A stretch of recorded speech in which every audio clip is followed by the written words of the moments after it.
All right, there we go. That's better. Yeah, for some reason my Twitch automatically did not have my microphone in the preferences there, but all fixed, all's good, all's well that ends well. What is going on, Twitch? Good evening, and I'm really excited to hang out with you guys. It's been a few days. I've been out of town with the lovely girlfriend, spending some quality time, little getaway. It's essential. Little nice Christmas present to each other actually is really quite nice. Um, and I'm really excited to hang out. Zach, what's up, my buddy? What's up, dude? Dude, I hope your weekend. How'd your weekend treat you, buddy? Uh, I hope you're doing well, and I hope the holiday season's treating you well as well. Um, I did want to say to those watching now or even on a VOD later that um, really excited for tonight because I am continuing to explore the King Air 200 and its systems and just startup procedures. Just trying to stay ahead of the airplane. I had my very first flight in it in the last video, in the last Microsoft Flight Sim video. I think it went pretty well. I mean, I was hand flying it the whole time. It's kind of a lot of airplane, but not a whole lot. Um, but trying to fly IFR um, on an ODP out of Chino to an arrival and then an approach. No autopilot, just trying to stay ahead of it, utilizing, kind of learning as I was going, like where everything was at. I mean, it had its ups and downs, but I think it's great, and the only way that we move forward is by trying, and so I thought it went really well, and I'm really excited. I don't even know where we're gonna go today. We're definitely gonna be out of Chino, but I'm thinking Santa Barbara, and then we'll just go from Santa Barbara to somewhere. I think. I'm not even gonna really bother with Pilot Edge. I don't think tonight. I'll get back in it. Zach, again, we're making a habit out of doing that. But yeah, I think not Pilot Edge, just because we're getting such a late start. But I think tonight, just flying it. I read that the USMA bought a pair of turbo stationaries for cadet training. US uh, MA, is that like Marine Air, or what is MS USMA? Turbo stationaries for cadet training. That's amazing, dude. Turbo High Performance Complex Military Academy, U.S. Military Academy. That's interesting. I always thought that I know that they have their individual academies, the Air Force, Navy. My uncles went to those, but didn't realize that there was like a general military academy. But either way, that's great, dude. Yo boy. Yeah, turbo stationaires. That I want to say is like a 300 horsepower airplane. Is that what's going on with that? I forget. I don't know what kind of engine it is, but there's nothing like that when you're coming out of like a regular, like a 172 or even a 182, and you're starting to pack on some real speed and weight and power. um, that's really awesome. So anyway, I'm really pumped. I'm really pumped, and I think yeah, Chino to Santa Barbara is the way to go. We'll put the flight together. We'll take our time with it in flightplan.com. We'll put it on ForeFlight, and we'll get into it. So let me actually get my track IR going,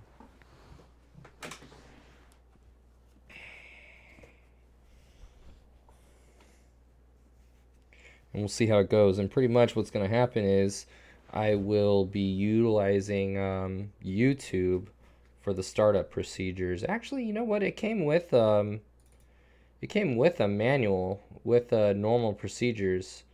So I think I'm going to start using that actually. Let's take a look at it. What do you think?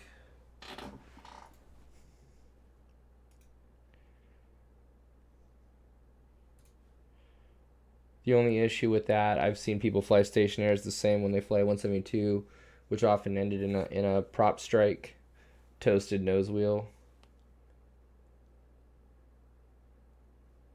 Uh, yeah, because you're talking. I mean, in what way? I mean, that sounds like coming in on approach with low energy and then uh, thinking that they can pull the power to idle and um, pull the power to idle and then like float it down or something like that, and they end up just like slamming it or something.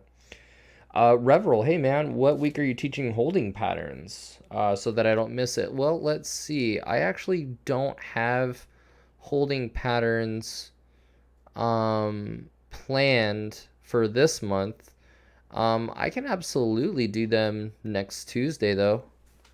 Like the IFR Tuesdays that I have are on the 20 or excuse me.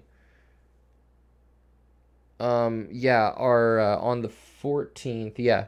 The 14th I have airplane instruments and we'll be doing maybe some partial panel in the sim on Tuesday, and then on the 21st we can actually do holding.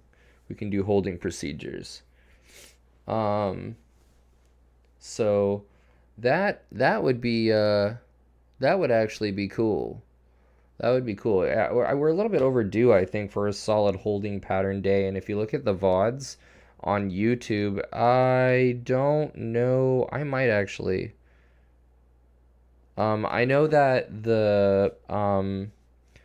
we did a solid, actually a 2 day marathon of holding patterns, where the first day was dedicated to ground and sim holding patterns, and I think we did parallel and teardrop entries, I forget, but then and with the extensive ground, like the ground that I actually give like full on PowerPoint with examples and all that stuff, like the all the stuff you need, not just how to enter a hold, like what is a holding pattern, like where is the protected area, where will you see holding patterns. We looked at several examples of holding patterns as a part of a departure procedure, approach procedures. We looked at several hypothetical examples, and then we actually um, flew them in the sim, and we diagrammed them like on the chart and everything. And that was pretty great. The next IFR Tuesday following that, we recapped holding patterns again, and then that was like the first third, and then the other 2/3 of the day was um, uh, DME arcs actually. So holding patterns and DME arcs we kind of covered one after the other, and that was a lot of fun. So correct me if I'm wrong though. Like go check out my YouTube and look at those VODs. I actually have to rename them, so I would. It's gonna take some like hunting on your part, and I'm sorry, you shouldn't have to do that, but I'm gonna fix those soon. The thing is like the names of the videos have to be shorter for YouTube than they are allowed to be on on Twitch. Like Twitch allows these super long names. So yeah, when I export them to YouTube, they're like, they need to be way, way shorter, just what they're titled. None of this like, certified flight instructor wearing a cat t-shirt or whatever, and that I like. I love doing that, silly t-shirts it's awesome when it's not too cold in here and I'm wearing like my hoodie, you know what I'm saying? Um, so yeah, many people tend to underestimate the higher stall speed, meaning that they end up nearly stalling over the numbers. Definitely, and that's a heavy airplane that's coming down. Reverol, yeah, I currently just fly to the point. You mean ATC gives you, but it sends me right above the runways, which is dangerous because that is where planes take off and land. I'd like to know the safe way of holding patterns. Um, well, you're not gonna be holding over the runway. You're not gonna ever be holding over doing a holding pattern over a runway. You're gonna be doing a holding pattern either at a GPS point or an intersection, like of two VOR radials, or at a VOR station itself. Um, and that's pretty much it, you know, and you're going to be at some minimum holding altitude or higher, and then, you know, ATC will clear you to like lower and lower altitude. So yeah. But what, oh yeah, your boy. So yeah, but what few considers the fact that the 206 is a floater. Oh, is it really? I didn't realize that. So students tend to want to keep the airplane. Um, so students want to tend to keep the airplane on the runway with the down elevator, thereby. Ooh, Jesus, yeah, never do that. Never do that. Yeah, that's crazy though, man. Yeah, the 206 is something that I've been considering buying, but I really have been all about like wanting to learn this 200. But yeah, as far as singles go, you know, the 206 look pretty cool. Yeah, I'd seen those on the charts. I can't figure out the diameter. It's not a diameter. It's not a constant bank. It's not an oval either. Yeah, it's not a constant bank. It's it's a well, um, it's kind of a lot. If you're not, you know, are you a private pilot, Reverell? Like, are you comfortable with you know, maintaining your are you it's banked. I'm sorry. Okay. Yeah, I'm not sure, but yeah, I'm not sure the nature of your question, but okay. So you guys, let's start putting together this flight here. Flightplan.com. Let's open up a few things to help us, and we're gonna be in the 200. Um, Flightplan.com. Let's actually bring it over here.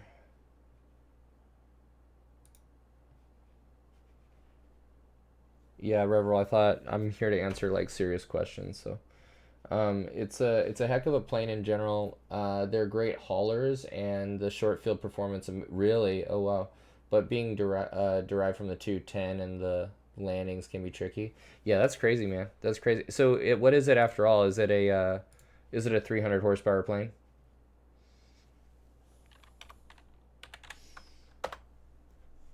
Turbos are really interesting in terms of workload. I got my high performance. Oh no, I actually didn't. No, I did my complex, my complex in a 182 turbo RG, and that's a lot of workload for your complex and turbo to manage the fan, the temperature of the fan. So, and not we're not gonna do Pilot Edge. I think that's it. Just flightplan.com. So let's look at this. All right, guys. So we're gonna be in. Let's go to our flight plan, and it's gonna be hypothetically right now. We're gonna go KCO,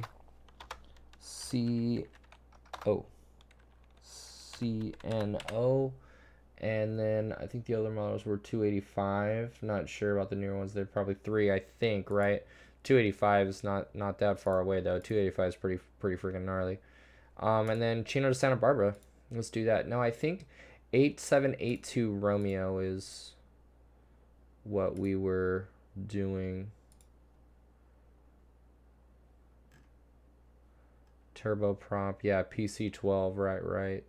So it's the it looks like the 15 Fillmore Pitbull. Interesting. Okay, at 10,000. So it looks like basically it's the tech route at 10,000. So let's take a look at that tech route. That's pretty interesting. Looks like it's the Ontario Papa 17. So let's take a look at that. Let's do the chart supplement. Chart supplement. Get all these freaking applications here.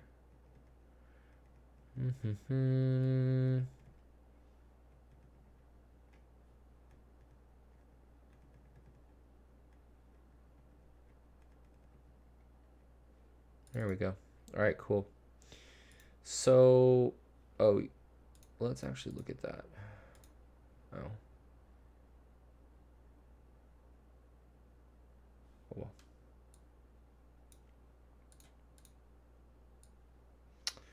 So I'm going to the back here to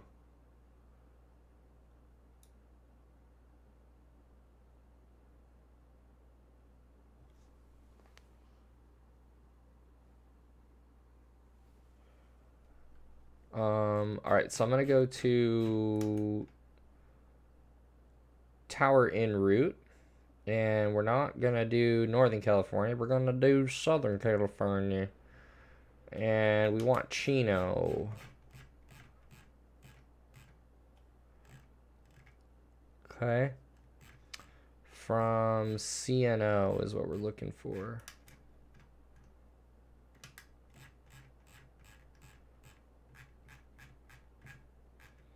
Right. Maybe, yeah, it's inland. There you go, Empire area. All right, cool. We got CNO to where? Santa Barbara. SBA 17 right there. Paradise, Victor 187, Pomona.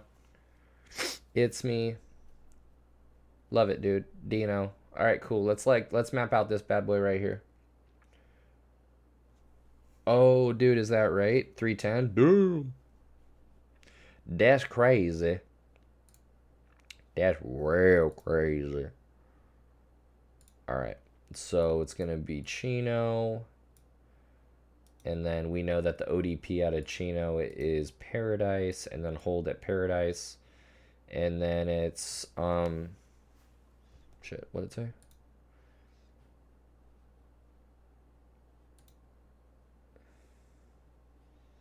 Oh, here we go. All right, cool. Santa Barbara. Right here. That's what we want. And it says 8,000 for the M, which we're a turboprop. But apparently they're clearing 10,000. So we'll figure on 10,000 for today. Paradise to 197. Paradise to 197. And then 197 to It's Me, I remember it saying. And then It's Me to Dino, I think it said. Or no, excuse me. 186, right? Oh, 264 to It's Me, 186 to Dino. Shit. Fuck.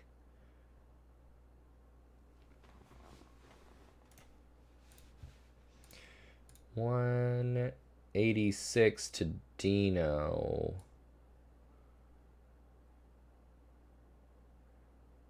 Gotcha. Okay, cool. Right there.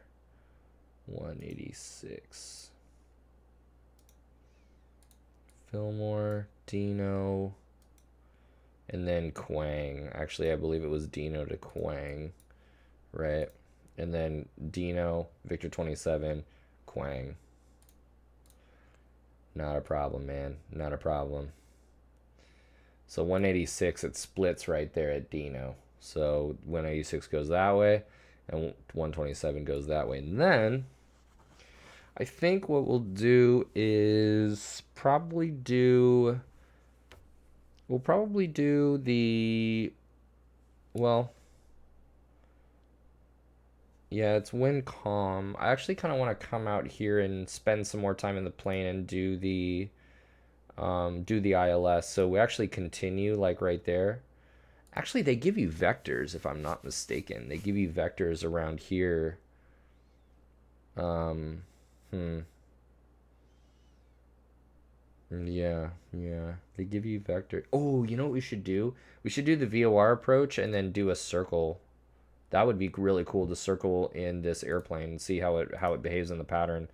Looking at the VOR runway 25 circling minimums at 920, and then we want to circle the way that the pattern actually is. We're gonna circle around to runway 7. Regardless of where the wind is, we're just going to make it favor runway 7. And then looking at the VFR chart for that. For runway 7, it's right pattern, so that's actually perfect. We're on a 45 downwind, on a perfect angle, 45, downwind, like boom, and then bam, downwind, base, final for that right traffic, runway 7. So that's actually great. We're going to figure on doing that. And this straight line right here from Quang to, there we go. That straight line from Quang to Santa Barbara, like, is the VOR approach. It's the VOR 25, so see this right here.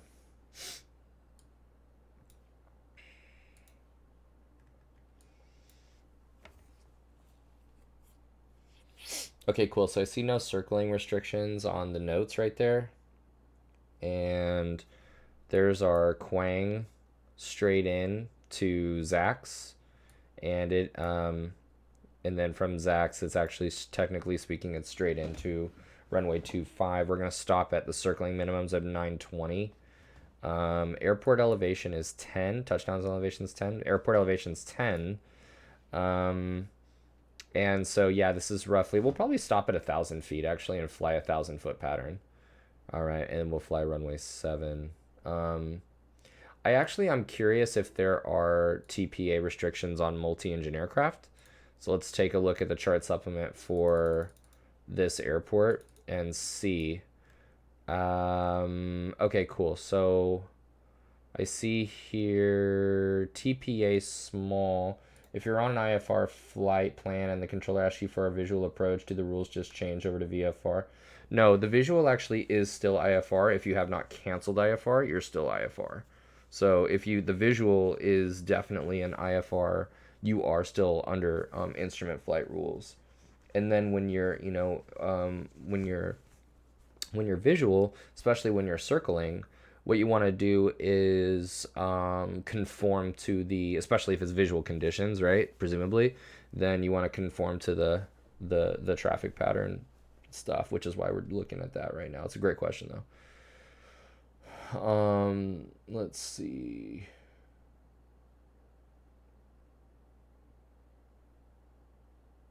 Okay. TPA, small aircraft. We are actually considered small. Large, it by definition is 12,500. So 1,000-foot TPA actually works.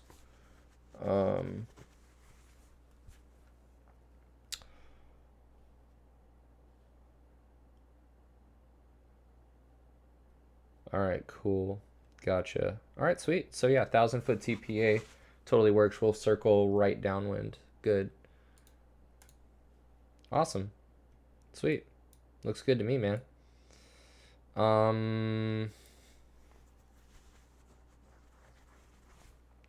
Let's take it to the tablet.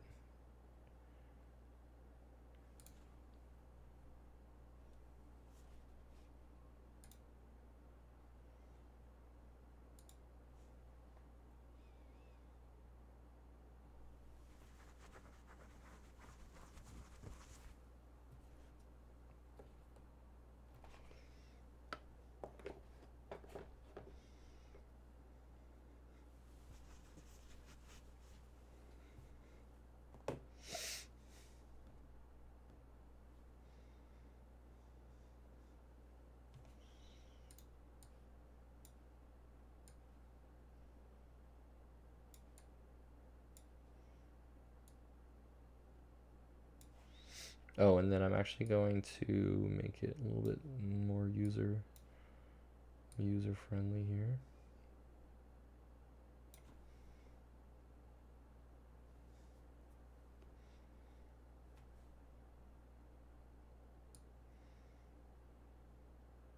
All right, cool. That looks pretty good. And then I'm going to resize this. Okay, great. So let's do this. So it's going to be flight plan and 8782 Romeo. It's going to be KCNO KSBA. And the routes, it's going to be the coastal or the Ontario Papa 17. Now this says flight level 210. Holy shit, man. What?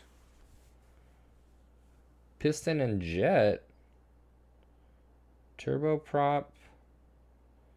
We're definitely doing the Ontario 17, but let's just do that. We'll pick that and then not 21. Ignore, and we're just going to go 10. 10,000. It's like a headwind all the way. Sweet. You're using Microsoft Flight Sim today or X-Plane? X-Plane. Yeah, we're using X-Plane. That's the one that I got the 200 for, and X-Plane is amazing. So for the procedure into Santa Barbara, we're going to be doing the VOR 25 from Quang, and we will add that to the route. And there's Dino, Henner. So yeah, Fillmore. Good. Okay, great. Quang, Zax. Good. All right, and then there's our approach right there. I'm actually going to hide the approach for now since we already kind of looked at it. We'll obviously brief it in the plane. And I'm just going to send this to the plates. And then I'm going to send that to... let's get in the plane. Normally I'd send it to the flights and then, look at an actual standard weather briefing, but that's all right. We'll just do it like this. Relatively short flight, and then we'll do something from Santa Barbara. Where should we go after actually Santa Barbara? After Santa Barbara, we should do.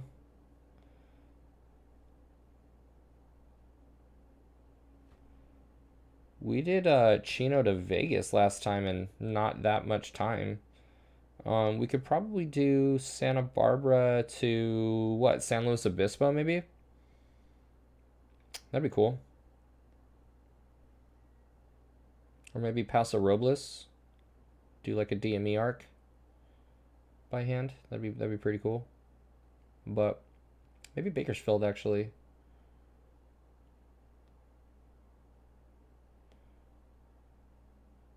And then we do Bakersfield to Fresno maybe. So we'll cross that bridge when we come to it, but that looks pretty cool. All right.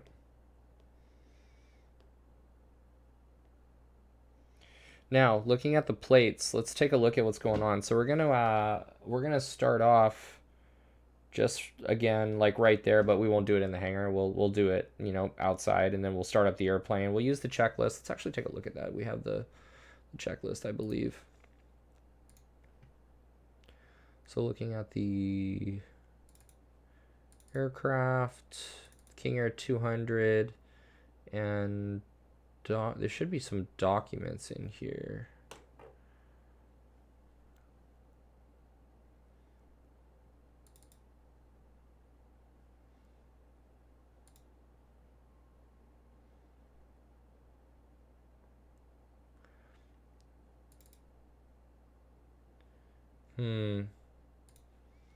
I don't see it. Oh, boom, documentation. Fantastic. So we've got EFIS, normal procedures, and performance tables. That sounds great. Let's look at those normal procedures, man. Yeah, nice.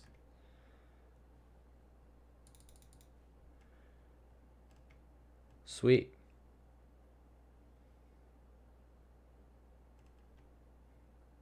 That'll work. Okay, cool. We'll put that away for right now, and we'll come back to the chart here. So it just reminded me because we're talking about starting up. So we'll start up right there. We'll depart 26 left. And looking at the departure procedure. Oh, wait, what? Oh, yeah. Well, Jeppesen. There should be... There should be an airport information page. You know what I mean? Like,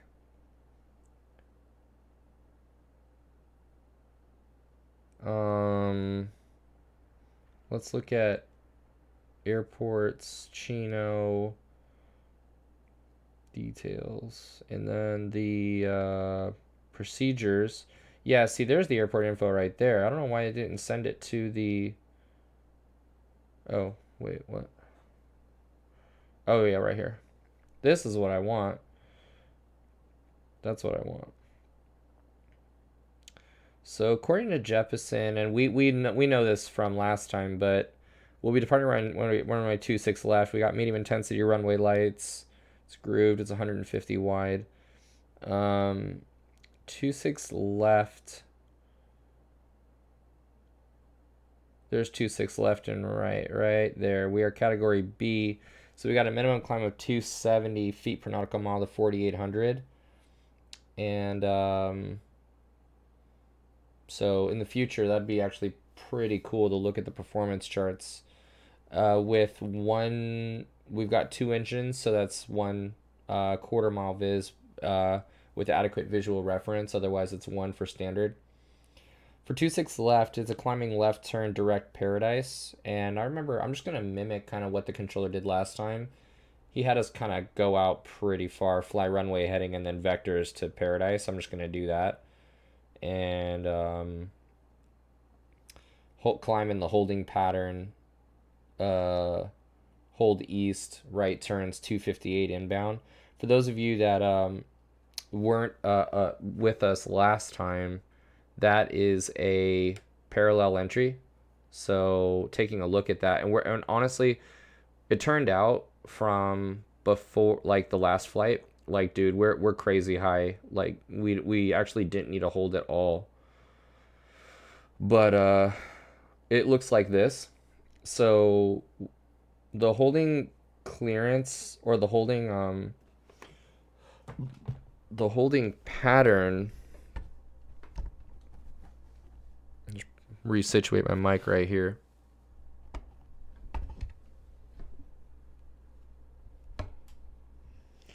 The holding pattern is okay, so here's Chino Airport.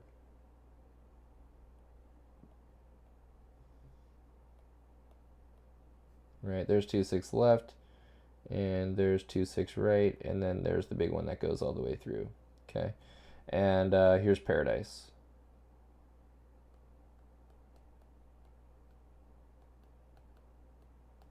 All right, and so what is the hold that it's instructing us to do?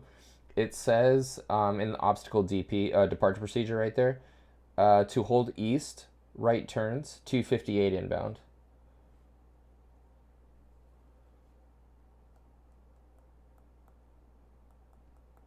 East, right turns 258 inbound.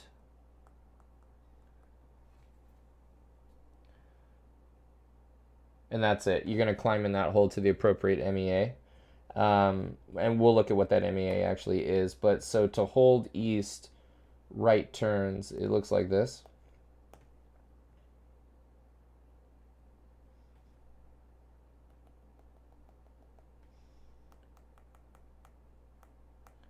I'm actually going to redraw that.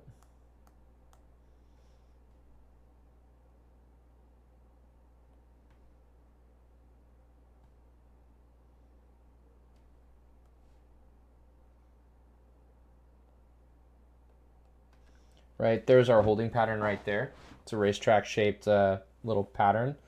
And here's our flight path. It's remember, it was a it was a climbing left turn direct paradise. So it's looking like this.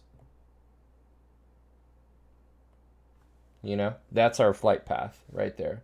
So by the time that we actually get to paradise, it's pretty obvious that it's a parallel entry. What's going to happen is we hit the VOR, right? We get that to from flag switch, and we head out like that, right? That's step one. Let me actually draw this right here just to clarify. That's going to be a 258 that way. And then those arrows on the outbound is -2 +2 is 0, 7, 8 that way. So when we fly this, when we cross over the VOR, we're not even going to do this today because we're going to be up at a suitable altitude, but cross the VOR and parallel the inbound course on a 078 heading, and then come back around right there.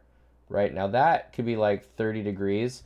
Ideally it's 45 normally, like if it's at an intersection, but you know, so, like we were saying before, we're so close to the VOR, we don't want to like overshoot our inbound leg. So you can just come at it at a shallow angle. It's not about doing it at 1 minute right now. It's just about establishing, you know, whenever you can, getting back on course, getting on that inbound course, and then determining what your wind correction is, what your wind correction angle needs to be. And then we're going to climb in the hold until we're at our MEA. Now the thing is, it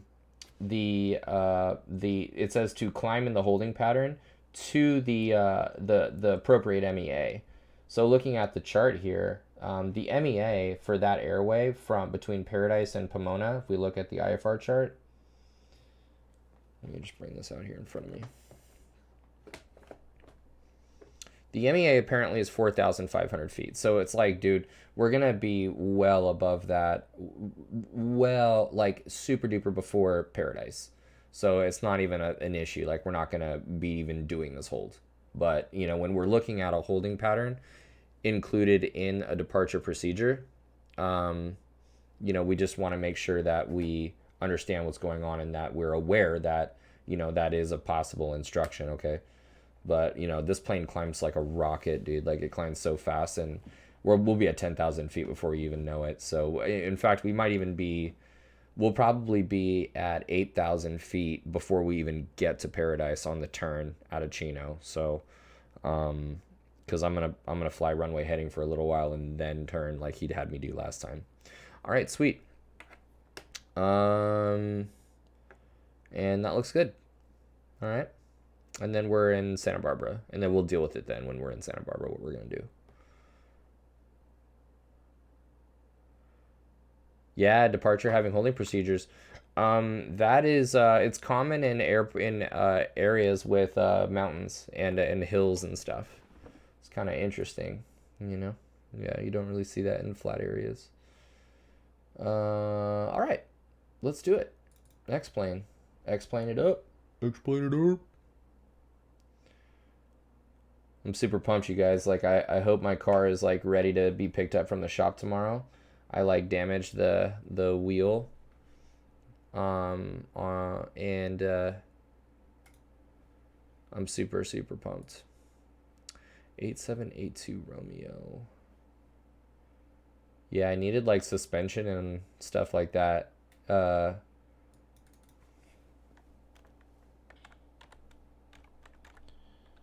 It was not a cool like incident, but everybody's cool, like no one was hurt. Oh, you know what? It's in a all of these are actually in the hangar, man. That sucks. So let's do here, and then we'll just taxi. You know, we'll make the journey. Around there. Oh, Zach, so do I have much experience with mountain flying? I have a decent amount, but not like you. So, you know, like there's mountains around here, and there's really big mountains around here as well, like really high MEAs, like especially if you're trying to go to Vegas out of the LA basin, 10, 11, you know, sometimes 13,000 feet if you're trying to go, you know, near Palm Springs. These are like, you know, 11,000 foot peaks around here in some places, but it's just kind of, it's uncommon, you know. It's not really anything crazy. I haven't even flown mountains that much in the sim, if I'm being totally honest.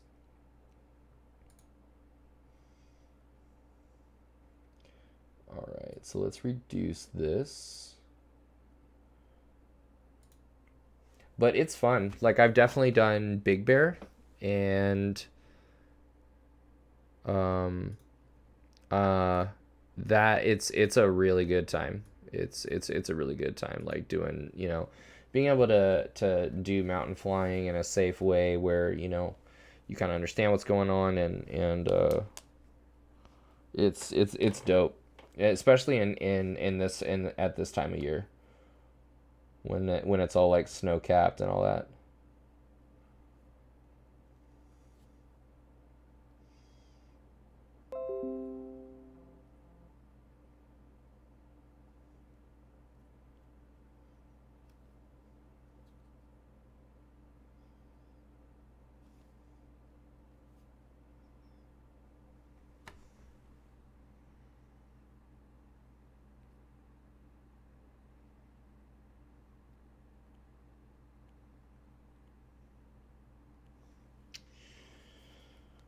I was taught surprisingly little, even though I learned here. I've been trying to learn what I can, so I'm not so freaked out. Oh shit, yeah, I figured you'd have like a ton of experience.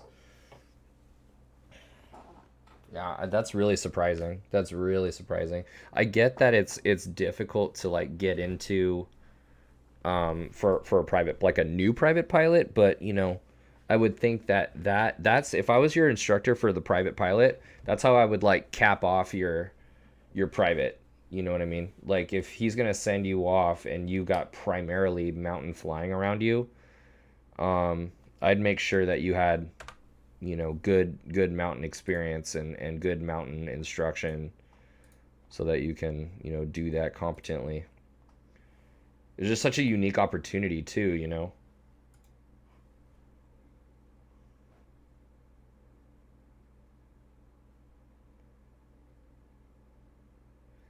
You remember trying this plane in Microsoft to look at Oh yeah, well, I wouldn't. Yeah, Microsoft Flight Sim, it looks great, but I mean, dude, the way that this was flying into thin air, I saw that aviates um, into thin air. There shares a mountain technique. I thought that information was pretty helpful tips. I have zero experience with mountain flying. Dude, no way. I've been reading the mountain flying Bible lately, but thinking I should pay the money to get an actual instructor up there to with me a couple times. Yeah, I think either way. I think both ways. You know, if you're living in that area, you know, do it. Make the investment. Be safe. Sounds like there's an AOPA video out there as well, um, to help, you know, that to give you some insight. All right, guys. So I have the checklist right here, the normal procedures. Let's see if we can make this work. Um, and I want to make sure. Interesting. You're talking about mountain flying. I just learned about updrafts and downdrafts. Ooh, nice. Yeah, yeah. Those can be really gnarly. I saw that literally like 2 hours. It's what made me want to ask you 2 hours ago. Yeah, you know what? It's funny. Aviates, or aviator, I should say. Aviator. I saw that. I hadn't seen the video, but I saw that as it came up on an alert. Game capture. Okay, good. Okay, guys, let's go through this checklist here. So, parking brake set. That's this right here. Parking brake set. Oxygen system crew ready. So, I want to say it's.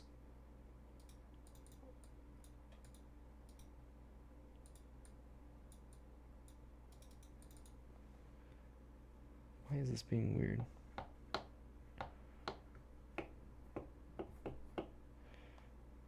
All right.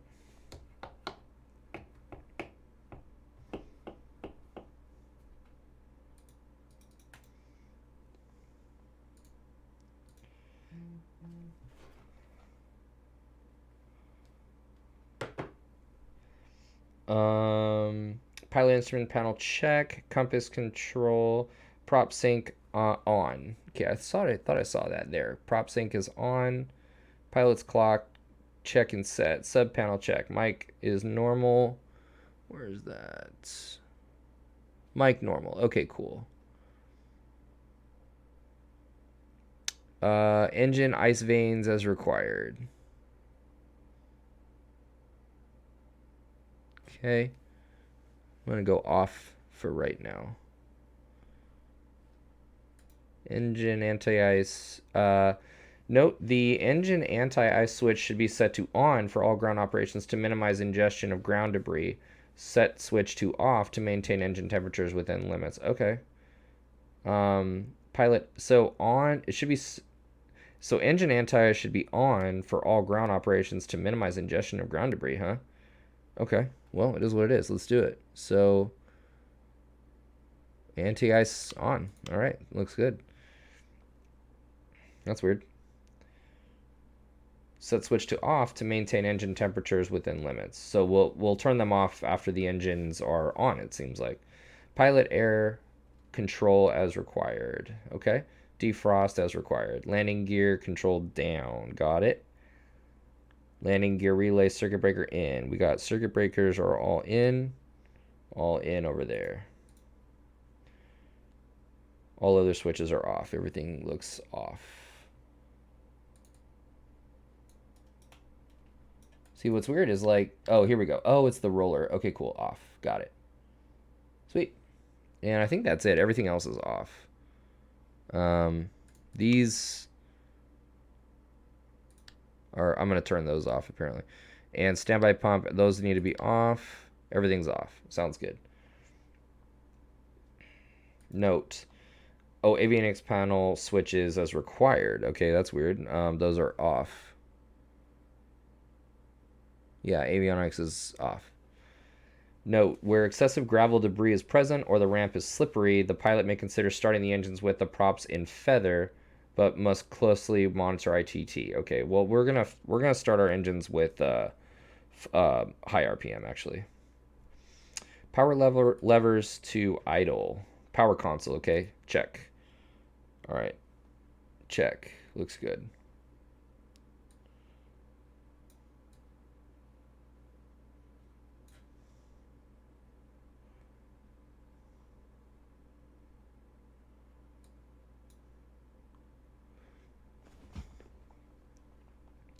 Prop levers as required. We got props full forward.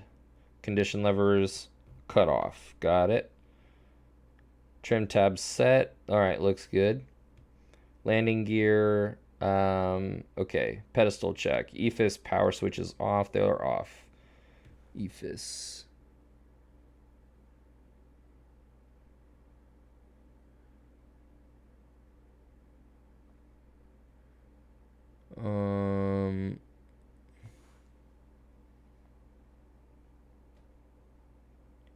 Cabin. Bleed air. Yeah, I need to fucking remember to pressurize. Like last time, totally dropped the ball on that one, dude. All right, rudder boost. Rudder boost switch on. Is that like here? Rudder boost switch to on. Okay. Pressurization controller set. Sounds good. Increment. So oh yeah, that's what they were saying here. Right here, yeah, set to 0 for now. And then the rate and everything, okay. Yeah, that's pretty interesting that it's right there.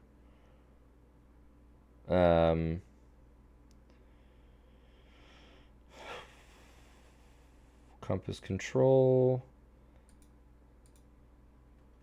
Cabin signs as required. Vent blower switch as required. Aft blower is off. Aft blower is off. Okay. Blower vent. Oh. Vent blower switch as required. Okay. I'm just going to say right there is good. Cabin temp is off. Cabin cockpit air control is off. Okay. Copilot air is required. Mic selector switch normal. Okay, there we go. There's normal there. Normal's over there. Oxygen pressure check. Oxygen right there. Looks like we got plenty of oxygen. That's good. Copilot circuit breaker panel check. Okay, cool. Static air source normal. Static air source is there. Okay, cool. So we kind of did make our way across, actually. That's super helpful, right? So what did we do? It's like everything off, and then mic, um, engine, anti-ice. And then we moved over here to the right, whatever. What was this again? This was the rudder boost. We got that. We set the altitude, the pressure. Those are off, and that's off. Circuit breakers, and then alternate. Okay, cool. Battery on. Let's do it. Battery on, and 23 volts minimum on start.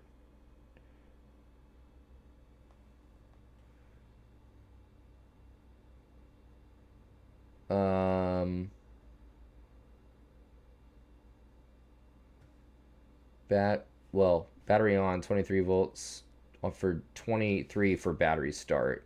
Well, I don't see. I mean, is there somewhere on here that says what the volts are? Because that is a percentage right there. Percent load. Oh. But AC, okay. All right. I don't.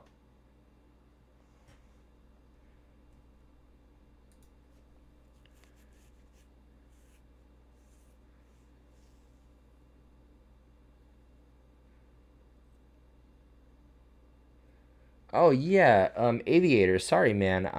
Oh, and Steve, I'm a little bit behind. Sorry, guys. I have like a different window open. What's going on, everybody? Um, uh, Steve, what's up, dude? What's going on? Welcome, welcome. Good to have you in here. Right now, Microsoft Flight Sim's not exactly up to standard, but I hope we get there. Aviator. Got my PPL in Texas. Sweet. Currently working on my instrument in BFL, so I appreciate the time. Oh, you know what? That's is that BFL? Why does that sound familiar to me?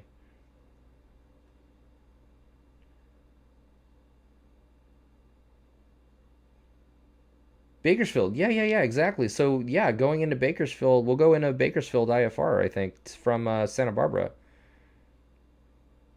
That's awesome, Steve. What's your upcoming flight, my man? Good to have you in here, by the way.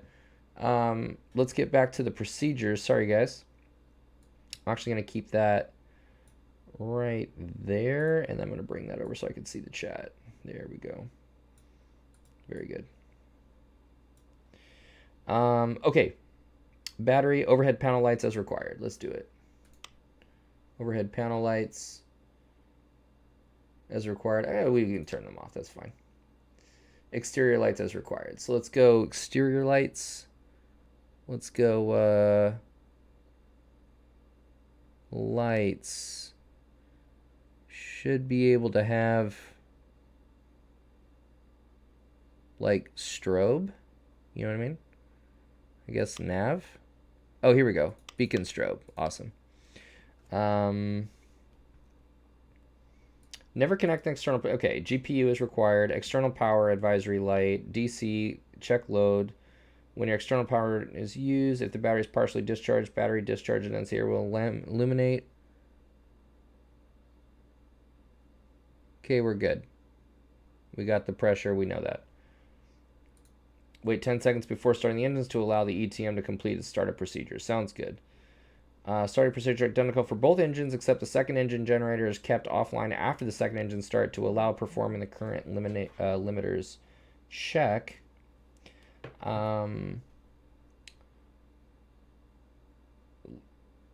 Performing the current limiters check. When making a battery start, the right engine should be started first. Crew members should monitor the outside observer throughout the engine start. Okay, cool. So let's do the right one first. Prop clear engine start. All right. Ignition and engine start switch on.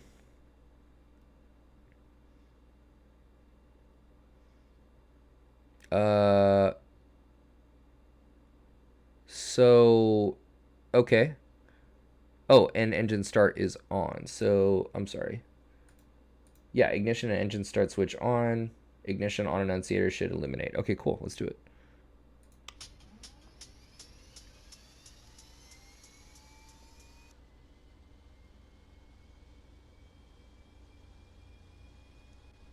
And we got that. N1 is above 12. Let's go into low idle.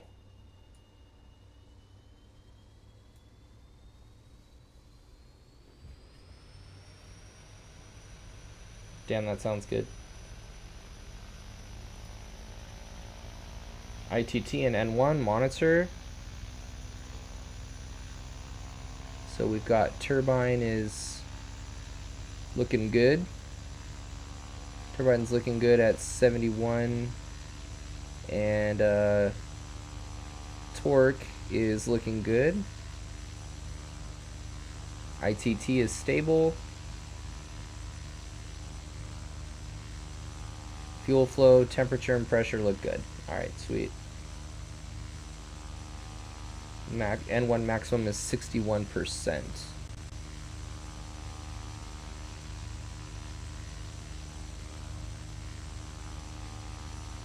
Oh, minimum, excuse me. Minimum is 61%.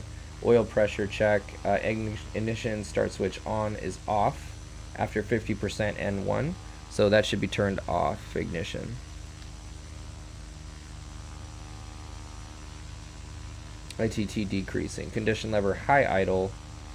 Monitor ITT as condition lever is advanced.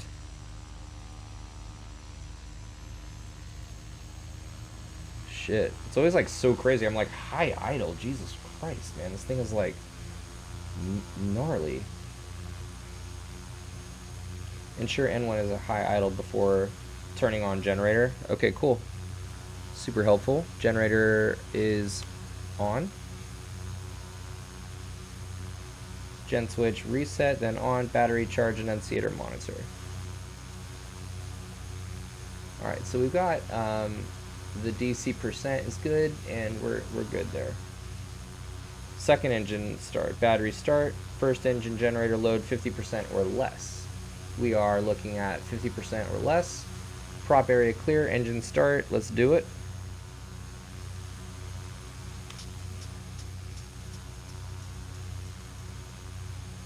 I love the way that the prop actually like goes into high RPM. They actually twist. This is so crazy. Look at the reflections, by the way, you guys. Kind of nuts. And then let's do it.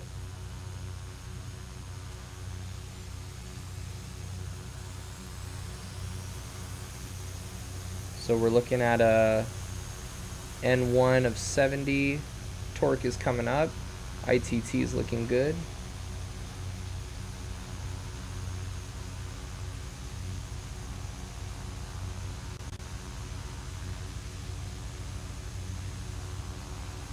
I love that these checklists come with the airplane when you buy it. This is like way more helpful than the video that I first saw. I mean, it was like helpful to kind of just get oriented like where the things are. So I, not to get, I don't want to give them no credit, but this is really nice to kind of know what's going on.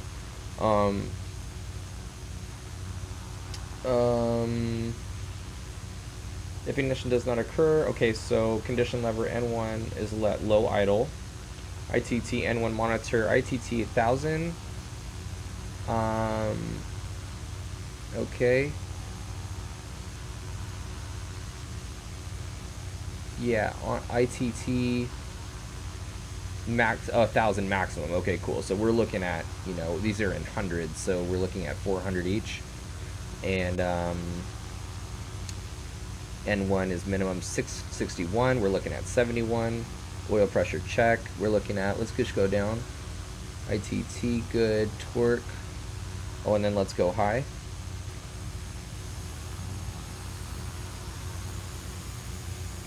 Good. We're above 50, or let's see here. Battery charge annunciator, check.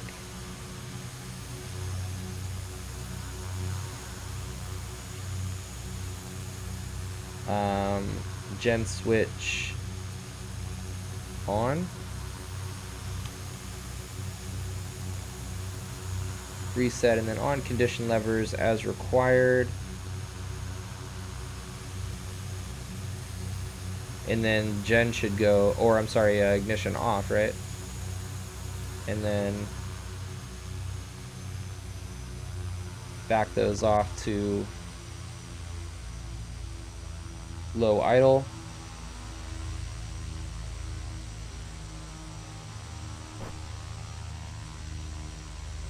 Cool.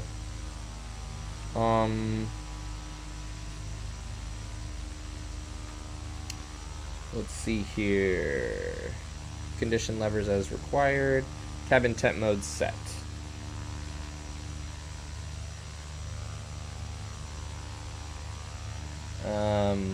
See, we got battery charge on here.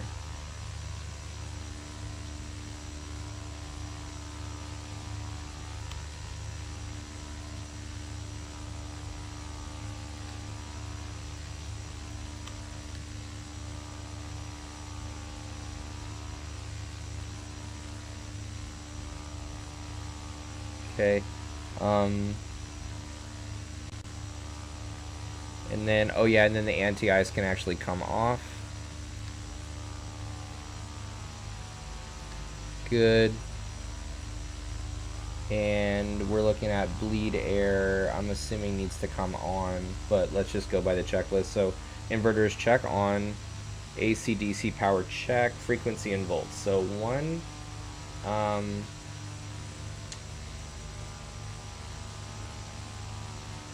battery charge annunciator check. So I mean, it is on, but I mean, does that mean that it's not charging? Because I have my generators are on. By the way, it's weird that we didn't need to make that the standby pumps didn't need to come on at all. It didn't ask for it. But it's all good. So AC frequency 380 to 420. All right, cool. We're looking at definitely 380 to 420 right there. AC voltage 120, 110 to 120, or 105 to 120. Okay, so volts are good and frequency is good. DC voltage 27 to VDC. Oh, DC voltage 27.5. Oh, so we don't. I don't see. I see DC voltage in terms of percent, but DC loads parallel with. All right, cool. Low idle. Sweet.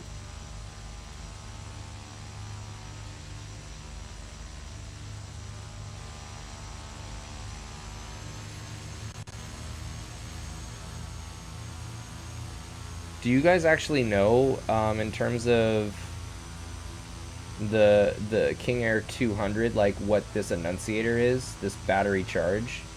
That's yellow, so I mean it's not. I don't think it's good, right? The generators are on.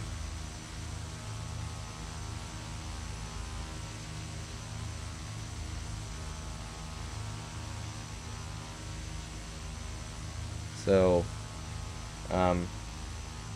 Avionics Master is on.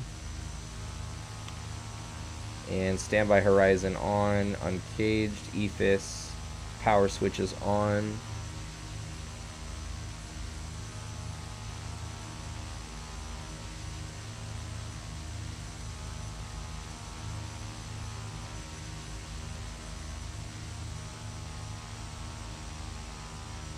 AP Trem power switch on. Autopilot self-test monitor 3 to 4 minutes to gyros to be erect, and then autopilot self-test.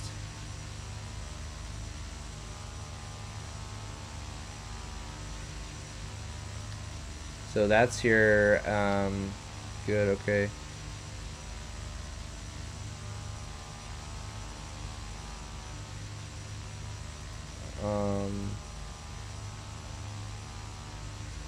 Okay, abort start, engine clearing, first engine startup. Okay, awesome. We're not using GPUs. Before taxiing, cabin signs as required. So let's go with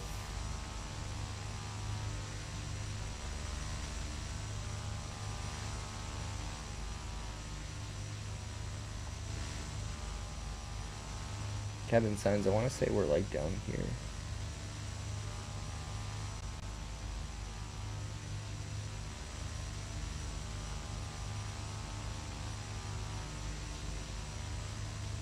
Cabin pressure. I like cabin signs.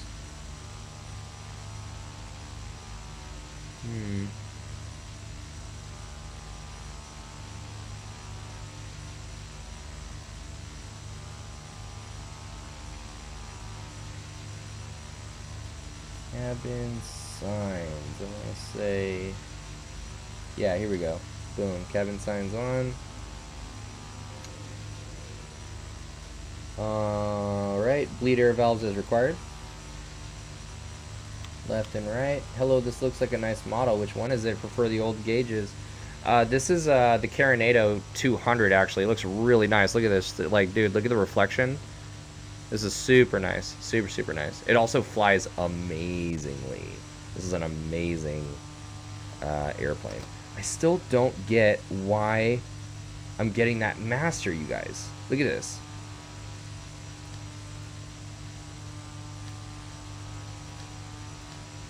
Why am I getting that master?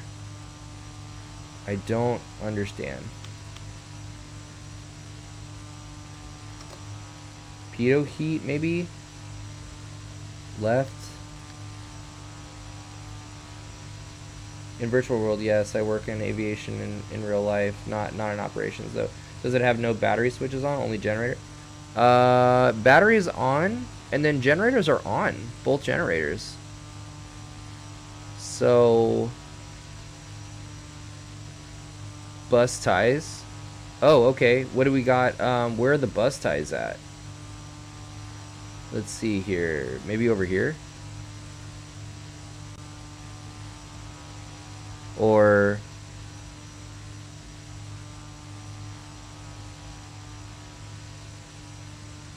aux transfer override. This is all fuel stuff.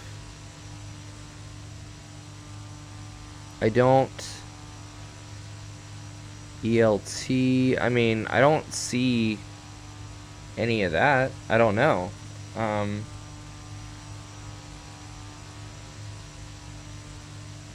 I know that we need auto for temp, and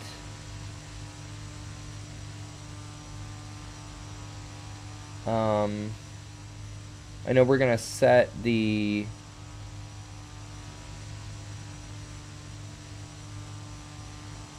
let's see.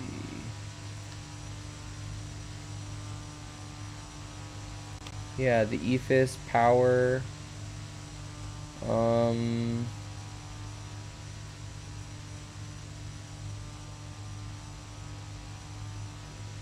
We're gonna be at 10,000 feet.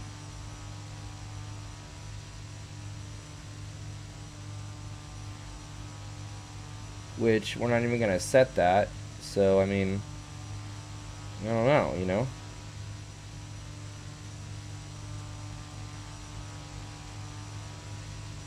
Trim. This is all like trim stuff. So I don't know. This is still yelling at me right here. I don't get it. You know, if you guys want to help out,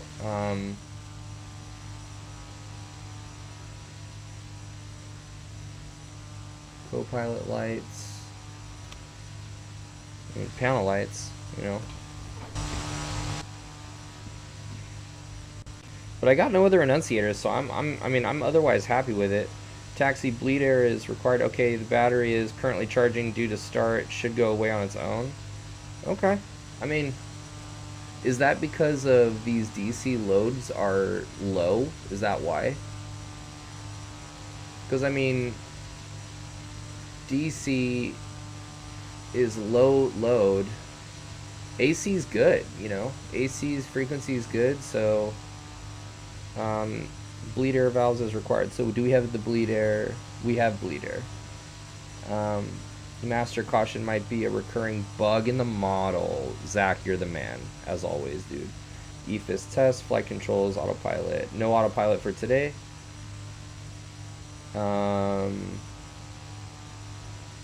Brake de-ice, bleed air valves open.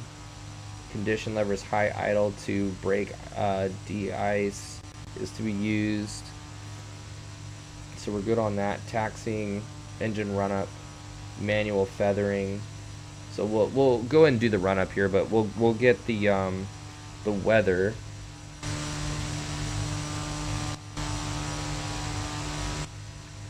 And pretty good. We're making our way through this airplane. That's awesome.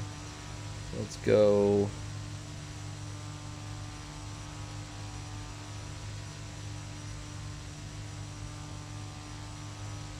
All right, ATIS is 125.85.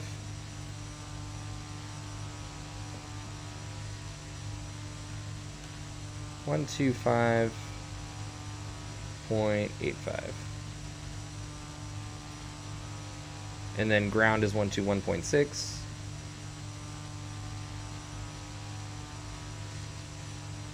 Sweet. And then switching over to COM 2. Chino information golf. 2300 Zulu weather. Wind calm, visibility more than 10. Sky clear, temperature 7, dew point -21. Altimeter 2992. Yeah, if it's Arriving runways 26 left, 26 right. Departing runways 26 left, 26 Oh, right. interesting. Advise on initial contact, you have golf. Let's see, Cro-Magnon. I took the parking brake off. Let's see if that's what it is. I didn't know that, actually. Let's go get some real world conditions, and then we'll set it manual to daytime. Chino information golf. 2300 Zulu weather. Wind light and variable. Visibility 7. Sky clear. Temperature 10. Dew point -1. Yeah, it's back. Altimeter 3007. Arriving runways 26 left, 26 right. Departing runways 26 left, 26 right. Advise on initial contact, you have golf. I don't think so, Steve. When I try and pull those props back, look at the yellow caution. Yeah, I don't think so. You only start it Information golf. 2300. Okay, so what is it? 3007? Wind light and variable. Visibility 7. Sky clear. 3007. Dew point And it's otherwise looking good. So we'll switch that. Arriving. And tower is 18.5.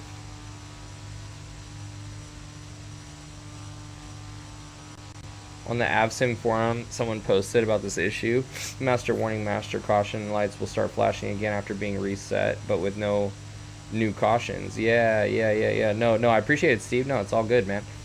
That's the thing, Zach. It's so weird. Like, I have nothing up here, and I've got nothing down here. You know? Is the battery... I mean, I see DC is low and stable, and the AC is charging. You know, or that the AC... The AC is good. So, you know what I mean? I think we're okay. I think it's a bug, actually. Departures 1, trim settings, clutching at straws. Yellow warning light is out though. No, it's just not on. The yellow one is not on. If I look at it, it does come on. If I start feathering the prop, and then it goes away.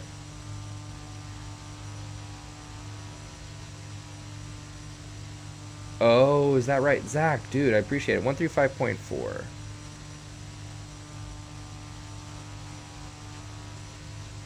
All right, cool. So we're good there. And we need Paradise on 112.2. Pomona's going to be 110.4. And then we're going to be using, let's see.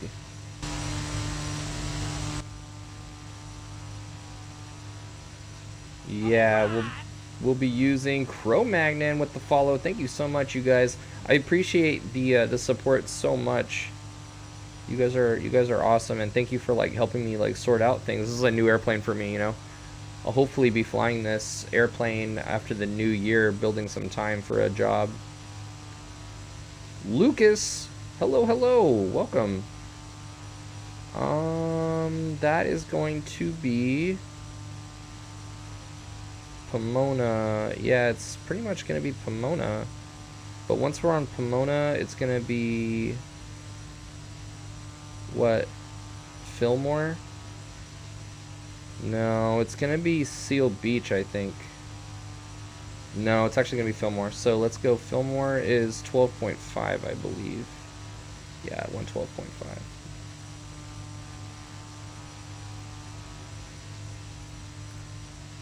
$112.5. Maybe you're flying the little brother of my airplane. I have the 737. This might be the infant compared to that.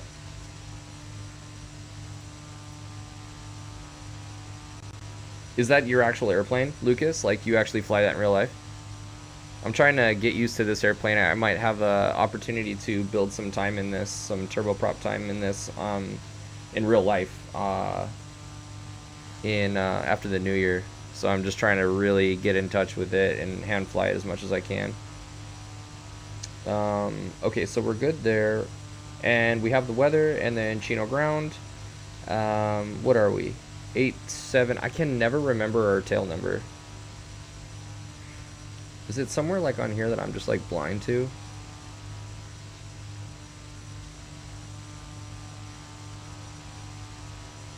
Radio. No, I think it's 8782 Romeo, right? 8782 Romeo. Okay, Jesus Christ. Come on, Phil. Get with it. 8782 Romeo, requesting IFR tower en route to Santa Barbara, requesting 10,000. And we are clear to the Santa Barbara airport via the Ontario Papa 17 departure. Fly runway heading. Radar vectors Paradise. And then as filed, climb and maintain 4,000. Expect 10,000 10 minutes after departure. Squawk, or departure frequency is 135.4. Squawk 0220. 8782 Romeo. You guys, I did it. I remembered it. What do you think about that, huh?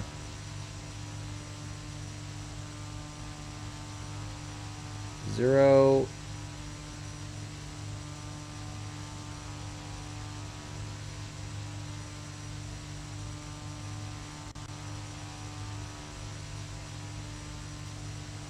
Two.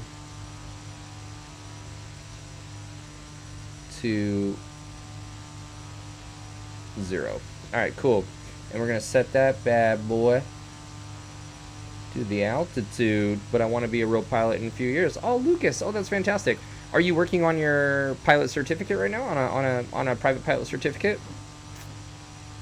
Mad respect if you are, and mad respect even if you're not, because flight sim is also, you know, it's also really, really great. Oh yeah, this is something I want to get used to as well. So we've got course select. We want to actually maybe do something like that there.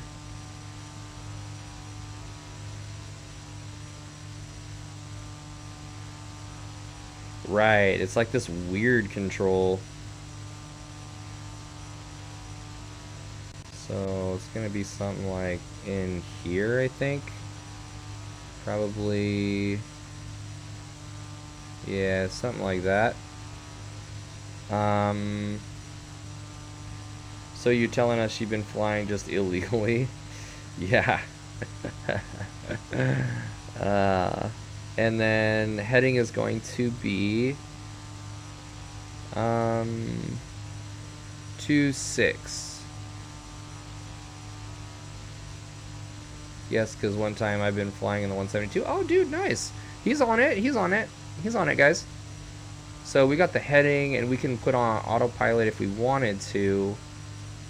And it looks like autopilot engage, yaw engage, down. Okay, cool, man. Maybe we will get to some autopilot today. I think, I don't know. What do you guys think? Some autopilot or like hand flying the whole time? I'm not opposed to either one. And we're all set for taxi, I believe.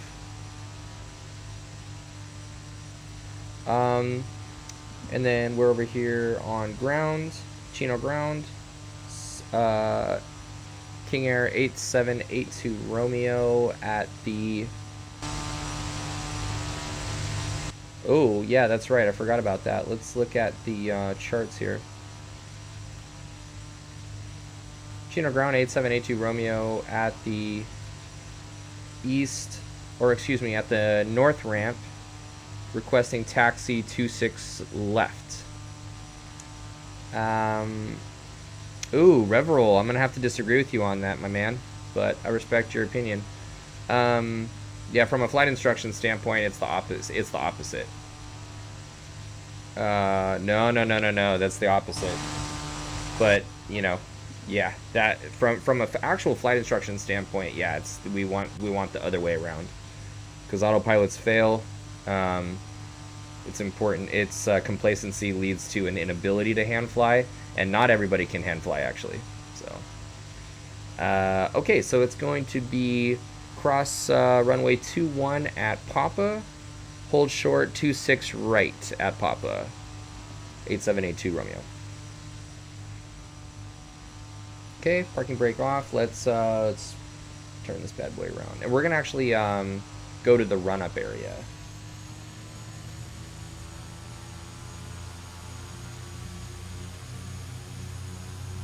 Can you guys hear the airplane okay?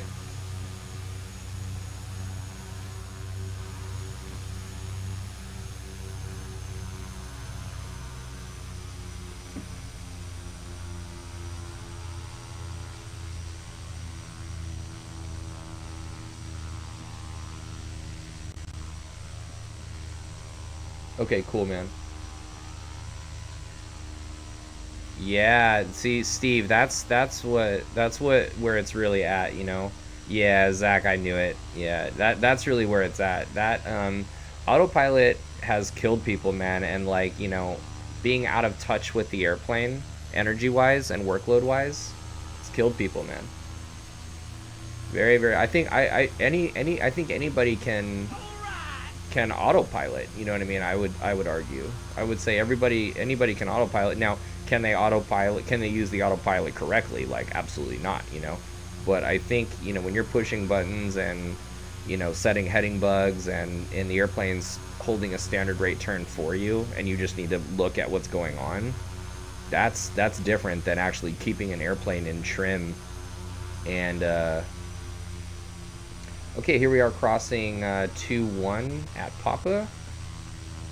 You know, keeping an airplane in trim runway 21 is, you know, actually a challenge. Runway 21. I'm excited to get back in this airplane again. I'm feeling a little more confident this time. Last time I wouldn't say was a disaster, but I mean, it was definitely had its ups and downs.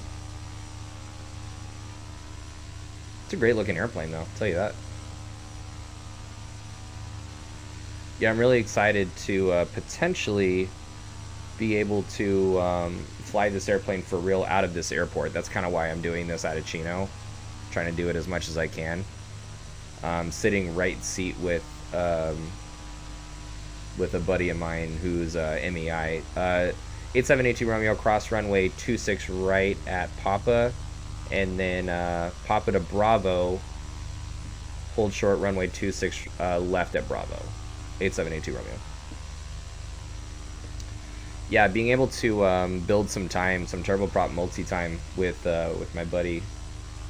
Hopefully it works out. He has yet to take the job, but Approaching runway 26. shut up, dude.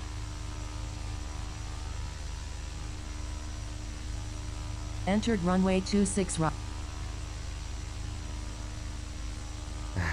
Steve, no, dude. It's supposed to be constant altitude, my friend. No, no. And jokes aside, like, man, it was a lot. It was kind of a lot for my first time, and I was like streaming, and I got a raid and everything. I was like, 20 people or whatever were watching, and it's like not, it's not like 500 people were watching, but I don't know, man. New airplane. I'm an amputee, so like flying, I have to fly with one hand, so managing power, and I was hand flying this the whole time.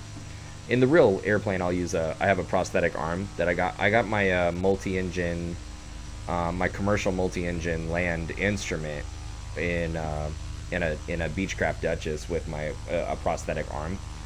But and in this airplane, I'll obviously be using the prosthesis. But in the sim, I don't. I use only one hand, and so it was kind of a doozy to like manage trim and stuff, and so. But it's all good, man. I'm feeling good. I'm feeling really good. I've barely done any multi-engine stuff. In fact, um, as I get more confident in this airplane, we'll do some like single engine procedures.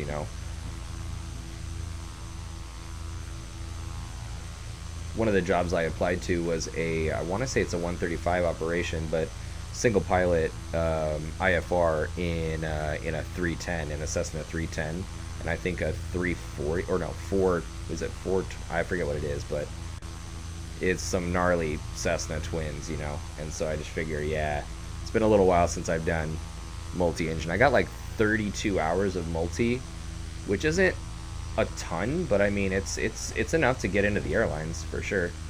These guys are requiring like 25 minimum, so I am happy about that. But man, yeah, it'll be nice to kind of,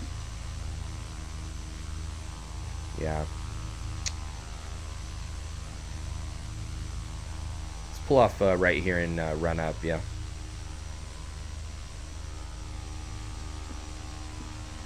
And then Steve, I'm gonna read your comment here once I can swing this thing around. Get our run up checklist going. Brief our approach and all that. Alright, toes down. Parking brake is on. Looks good. I can imagine my first task saturation was the FJS 727 on Pilot Edge. The Surfer 2 arrival looks like ILS 28 left. I was in way over my head. Yeah, dude. I'm sure, on those arrivals, it's interesting, like, how an arrival, because an arrival starts way out there, but it could start stacking up, like, real quick, even despite, even despite starting way out there. It sounds like, what were you starting to get task saturated on the arrival, or was it kind of like in the terminal area specifically? In the meantime, let's take a look at this engine run up. So parking brake set, snowballed big time. Oh, dude, I hear that. I totally hear that. Were you actually over speeding as well? Like, were you like just not managing speed in the right way? It could be hard to slow those planes down, I imagine, if you're not careful. Maybe not because they're so big. I don't know. Manual prop feathering check. Auto feather, auto ignition. So manual prop feathering on. So you want to make sure that auto feather is off. Alright. Prop governor test.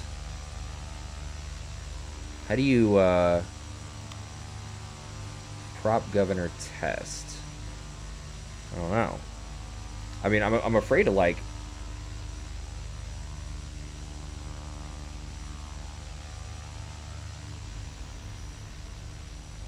Okay, well, I mean, torque is stable.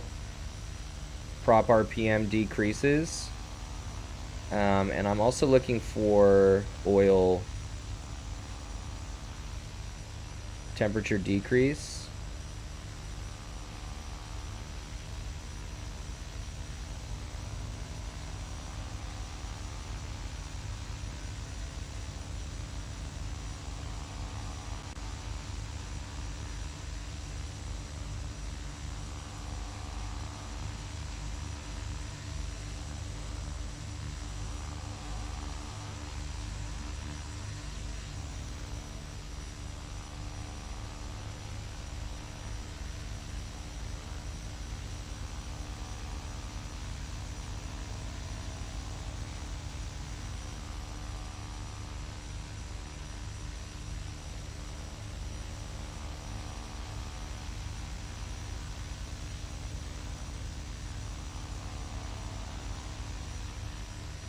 All right, cool. Manual looks good. Auto feather, auto ignition. So check is required. Auto ignition switch is arm. Right. I remember him saying these need to be armed for the takeoff. Power levers 22% torque.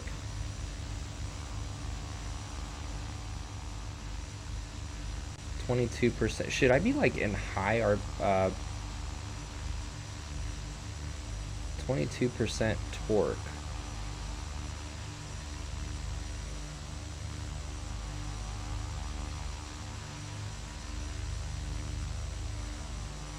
Percent? What even?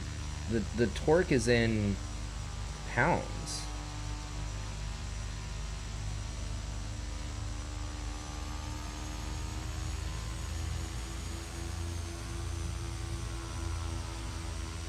I'm so confused. Power lever is 22% torque. I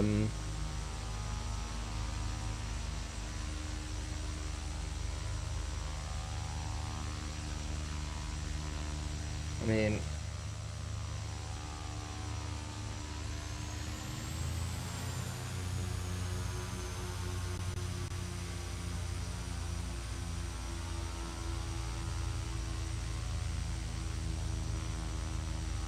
yeah, I'm pretty confused about that. Auto ignition, annunciators extinguished probably means low idle. I don't know about that. I mean, auto feather switch, hold to test. Both auto feather annunciators illuminated. Power levers retard individually.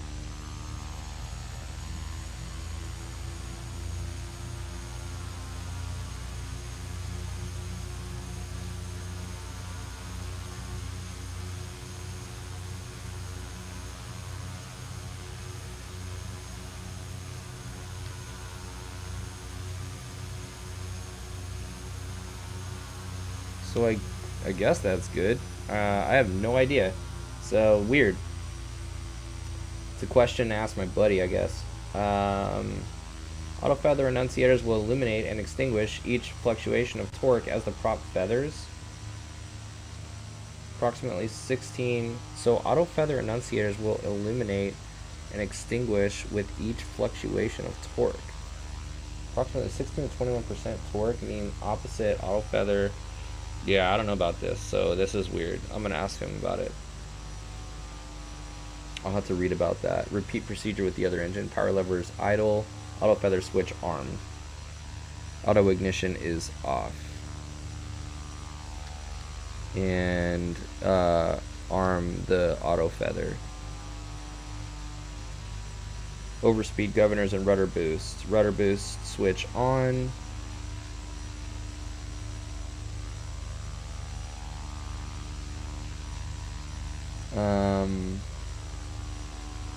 Rudder boost on. Okay.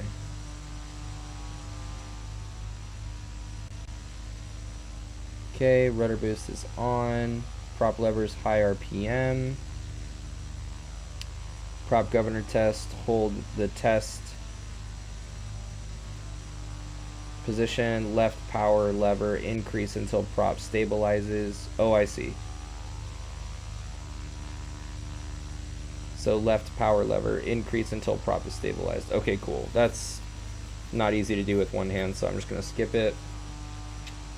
Repeat steps C and D. So yeah, test the governor switch. Primary governors, check as required. Power lever set to 1800 RPM. Oh, good. Okay, cool. So let's do power levers set to 1800 RPM.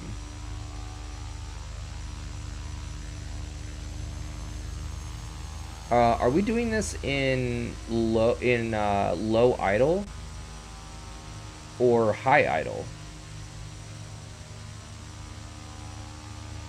To do this this overspeed, this prop governor test, or I'm sorry, this the primary governors, check as required. It says power levers set to 1800 RPM.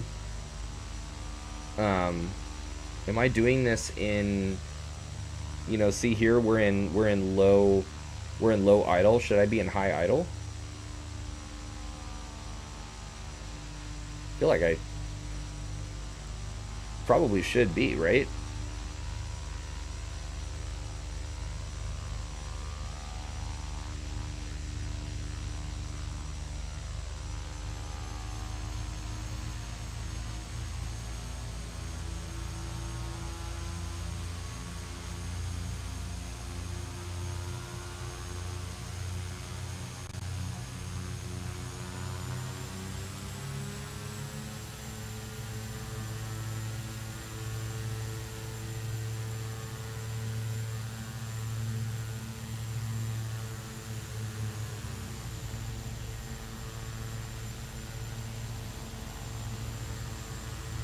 Power levers set to 1800 RPM. Prop levers retard to feather detent. Note propellers stabilize between 1600 and, yeah, to detent.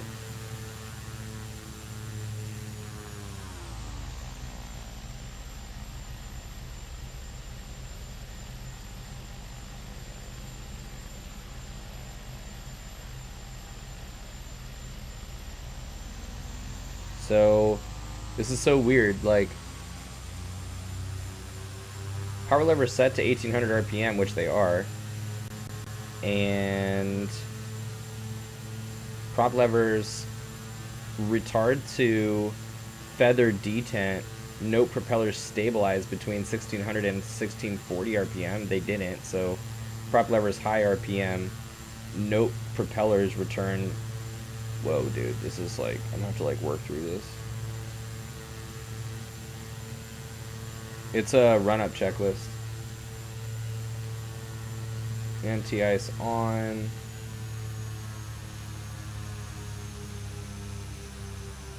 Power, so condition levers high idle. Power levers idle. Anti-de-ice. Okay, prop de-ice check manual. All right. Windshield anti-ice. We're good there. Vacuum system check.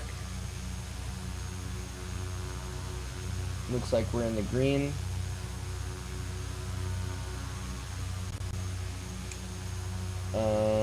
Bleed, left bleed air valve off.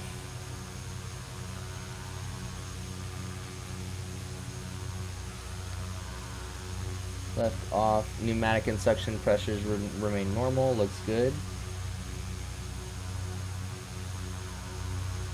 Annunciator light is on right there.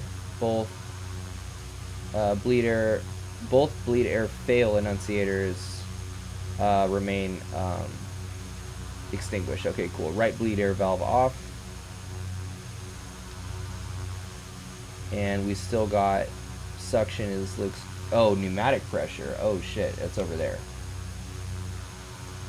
So yeah, pneumatic pressure is good there. Pneumatic pressure goes to 0, and it does. Both bleed air valve and annunciators are still not off. Okay.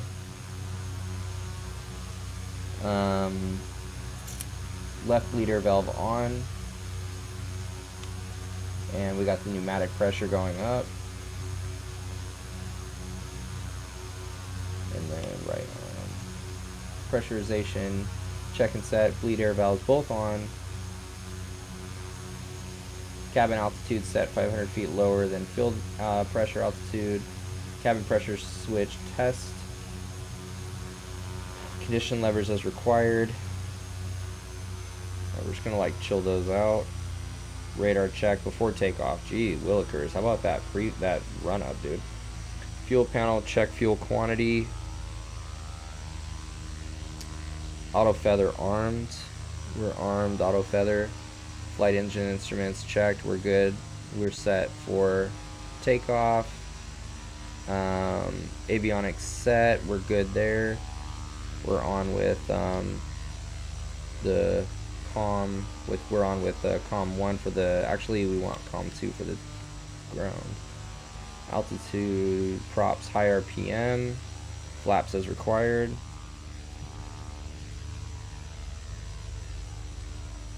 And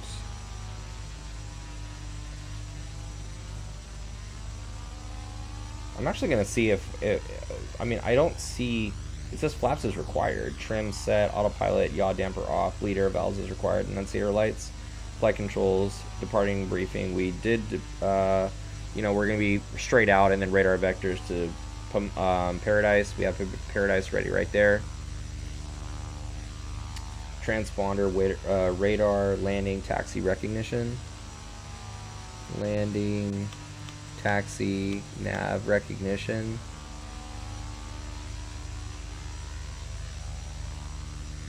Strobe on, anti-ice is required. Auto ignition, arm. Condition levers, high idle. We are high idle. Oh, and that's for lineup. Shit, my bad. Alright, and then Chino ground, Kinger 8782 Romeo, run a complete taxi to 26 left. Continue taxi 26 left, 8782 Romeo.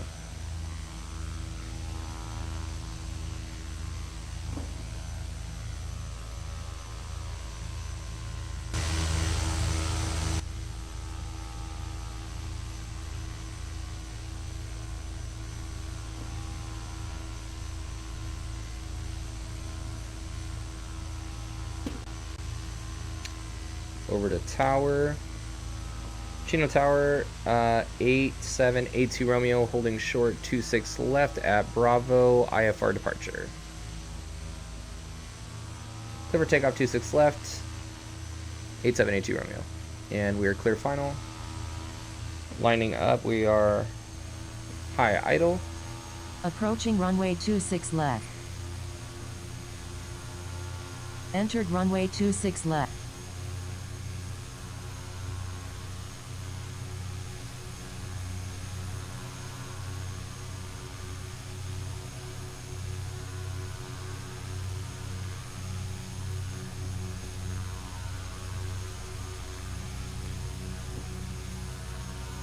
Alright. High idle, power stabilized, 27% torque. See, torque is not in percent. That's what's so weird.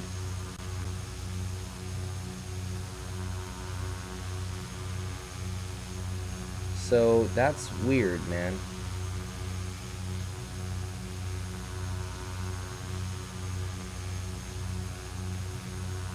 Huh. Alright. Auto failure enunciators. And on the climb. Okay, cool. So, sounds good. Flaps are up at 100 knots. Climb power set. Okay, cool.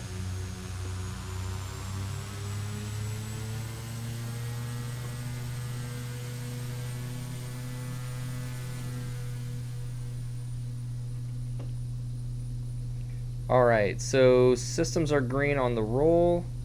Airspeed is alive. Red line. Let's go.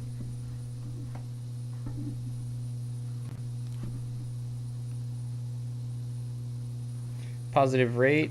Gear up. God, this fucking...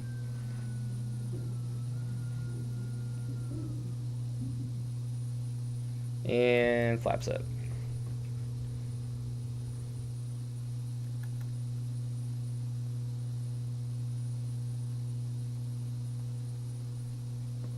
And he said runway heading.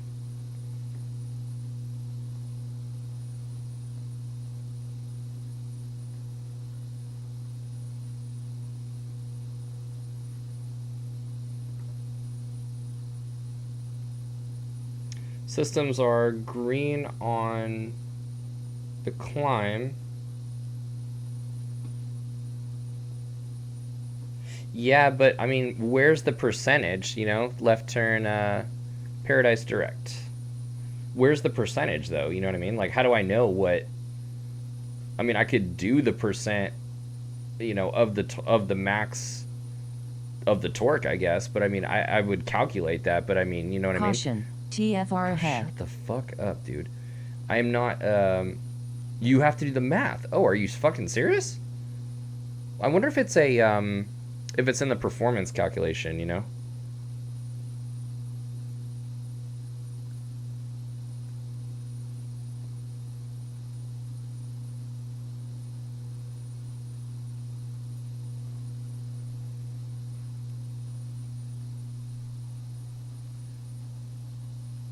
It's in the performance charts.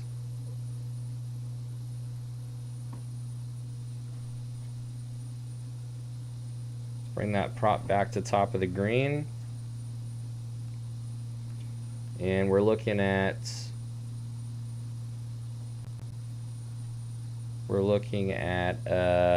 climb to 10,000 over to SoCal 8782 Romeo. Cool. SoCal approach 8782 Romeo is 4005 climbing 10,000. Actually, we're yeah, we would have checked in and then we're cleared to 10,000 before.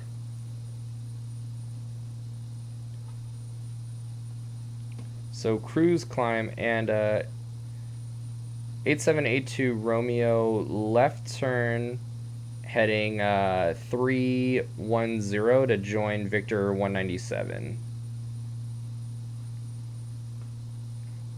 And Victor 197 is 292.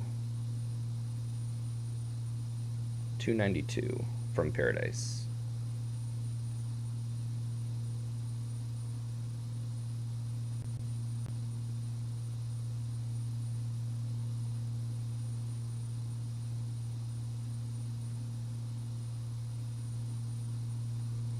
All right, we are 5,000. We're what, 6,000 for 10,000?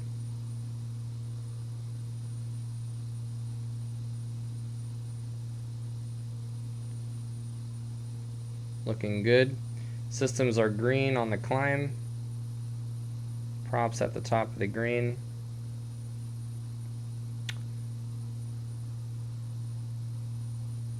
Have you tried the airfoil?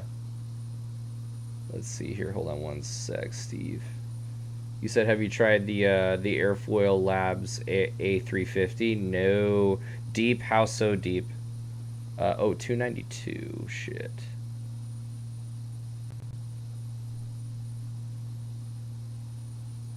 $292.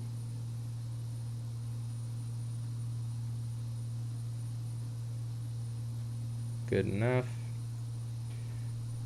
Study level deep? Damn. No, dude, but that's cool that you're out there studying it, you know? Let's get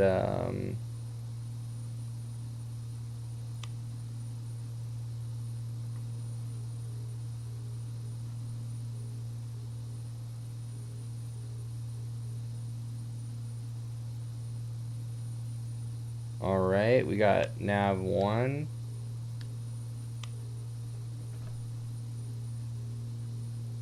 $8,000 for 10,000.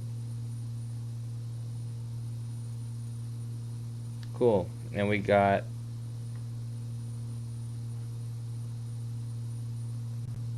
all right. Whoa.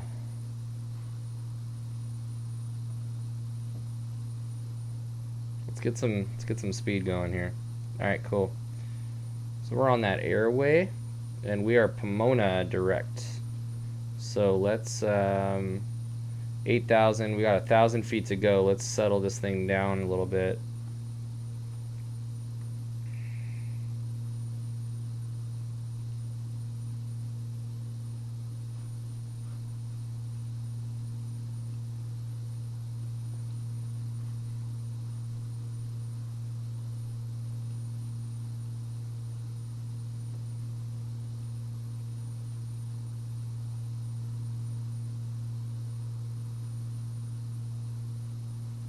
All right, and we should be Pomona right here. So 110.4 is what we're looking for. And we're coming up on 10,000.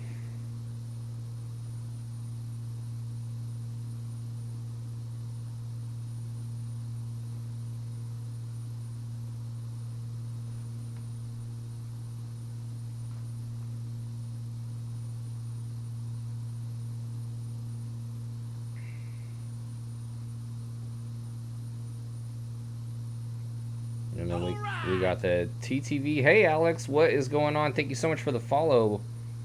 Hi, hi. What's up? Here comes 10,000. Let's chill it out. Very, very chill. This airplane loves to be in trim. Like, and it loves to stay there. Extremely stable. Extremely stable. And then after this, it looks like it's, what, 254. Oh, dude, that's awesome, man. What's the plan? What's the plan for the night on over there on Microsoft? This is X-Plane.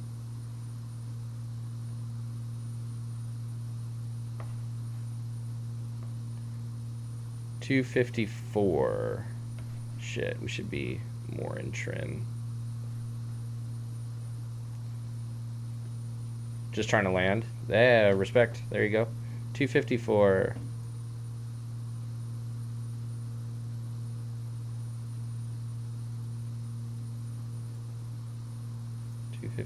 Let's get over there.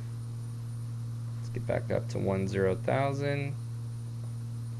That's cool, man. What are you trying to practice landing in? It's easier said than done for sure, man.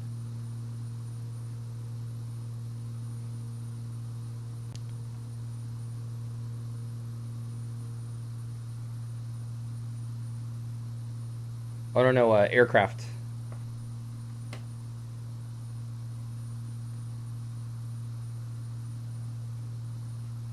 Dude, that's awesome, dude. That's awesome.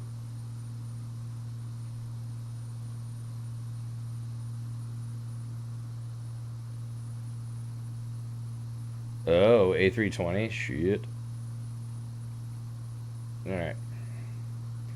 So, it's going to be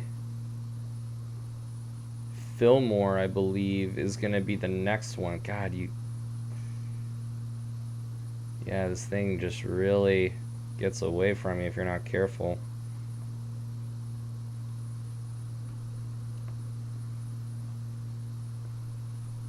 Alright, so it's going to be Fillmore, actually, that we're coming up to.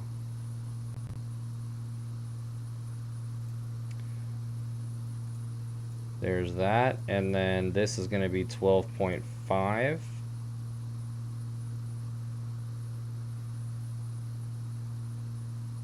Good. Okay. We're going to stay on top of that. Can't play X-Plane because its scenery is broken for me. I tried to fix it with all the methods. I didn't work. Yeah, for me, it's all about the flight dynamics, man. X-Plane takes the cake, dude. Oh, and then it's the Fillmore 095. Oh, no, excuse me. Van Nuys. Van Nuys. Shit. 113.1.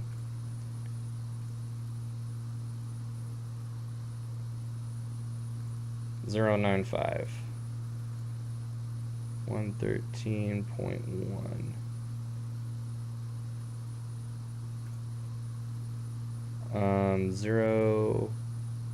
095 is coming up. So let's go 13.1, and 095 is going to be 07, or excuse me, that's a 275.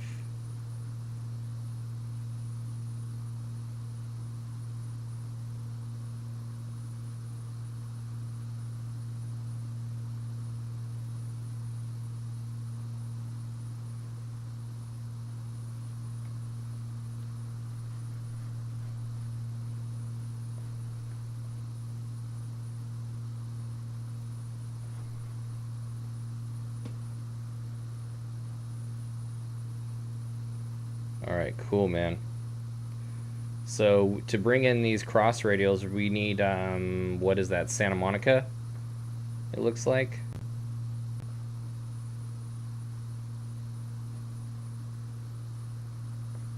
It's kind of a workload, man, this airplane. How are we doing on ground speed? Ground speed is 250.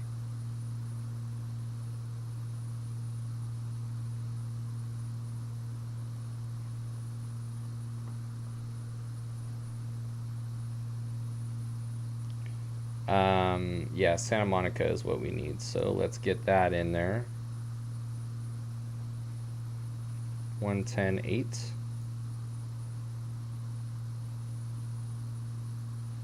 And let's get ahead there with that. And we've got Santa Monica as number 2. And we're going to be looking at the Morse code right there.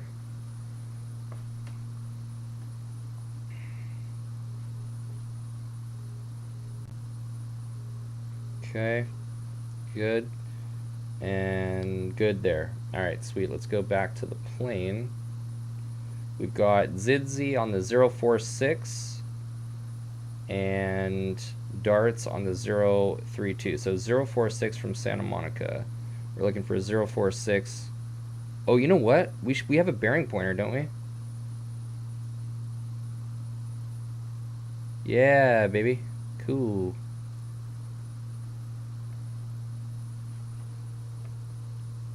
Zero 046.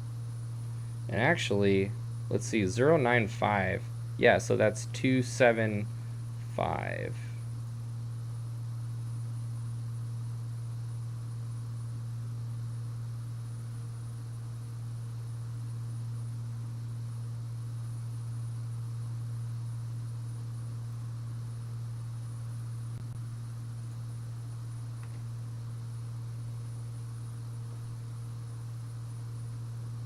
Cool, man. So we got 032 is what we're looking at on that magenta bearing pointer on the HSI.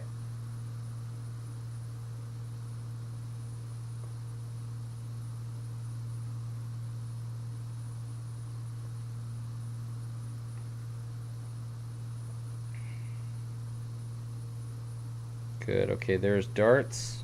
And then after darts, it's the Van Nuys VOR. Now we should plan... Oh, let's do our cruise check. ITT is stable. Torque.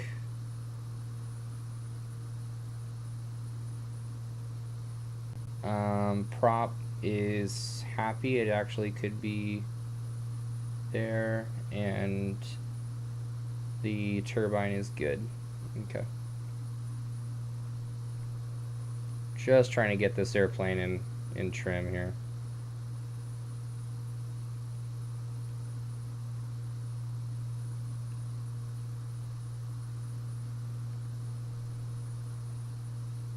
Kind of tough. After the Van Nuys VOR, it's a 278.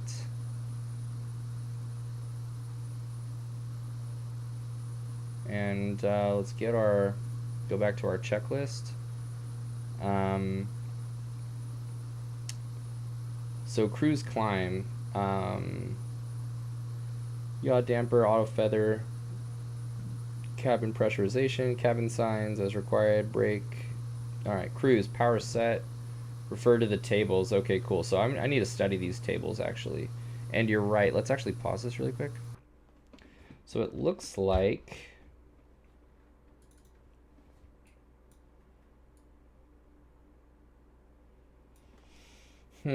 for the climb, we're not climbing, but rate of climb. Yeah, I mean that's just like a regular climb chart. I'm looking for cruise performance. But I don't see a table in here for cruise performance. There's a climb table, but I see nothing with cruise for Huxian, what's up?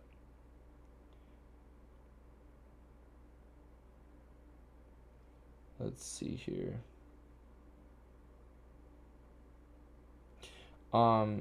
Yeah, I don't see a cruise like a power setting like an equivalent of torque, or excuse me, yeah, torque in pounds, in foot pounds to percent, you know what I mean? So I mean I guess we can work it out, but you know what 22% is, but I don't know why they would just give it to you in foot pounds then if the gauge is in foot pounds.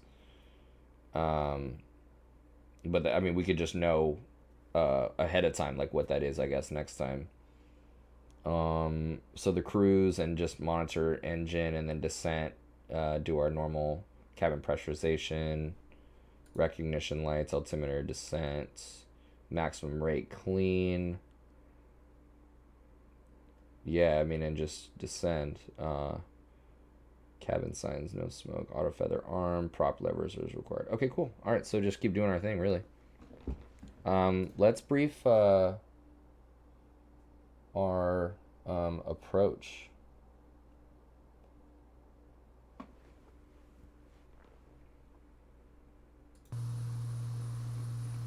All right, so we're here in ATIS is 132.65. Trying to get back on course, 132.65.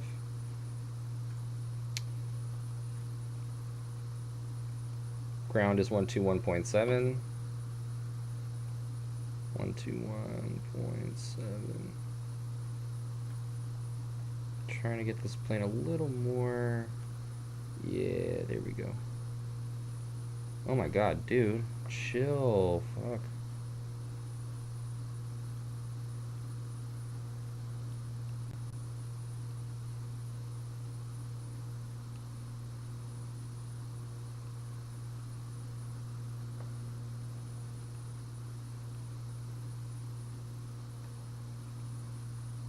All right. So we'll get the ATIS. Santa Barbara approach is going to be 125.4. So we can put that in. 125.4. And there's 10,000. Whoa, we are way off. Oh yeah, we're over the VOR. So it's going to be 278 from Van Nuys. 278.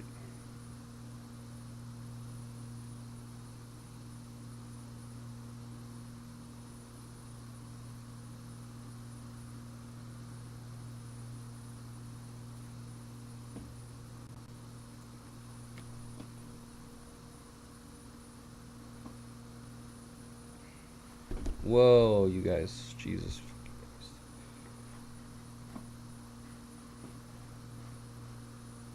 Man, when you're hand flying something and you're going this fast, it can really get away from you.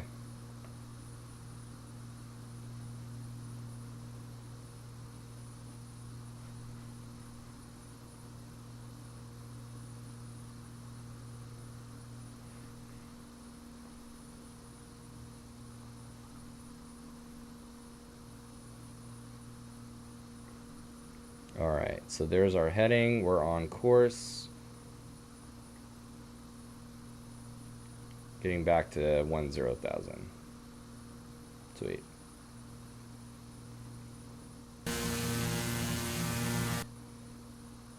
Okay. Back to briefing our approach.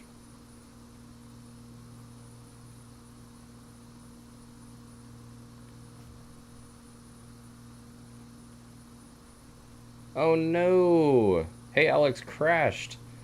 It's okay. You live to fly another day. ATIS, yeah, so the Santa Barbara Tower is going to be 119.7.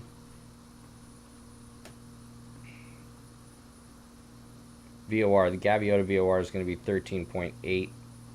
Cameraman's still alive for some reason. So, you know what? Let's like go to the chart. And it's going to be Fillmore VOR that we're actually tracking right now.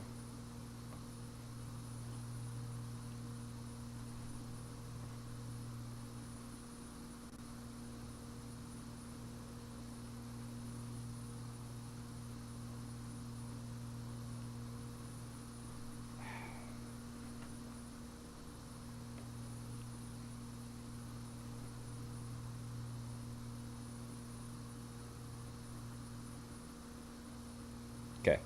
Fillmore VOR is 12.5.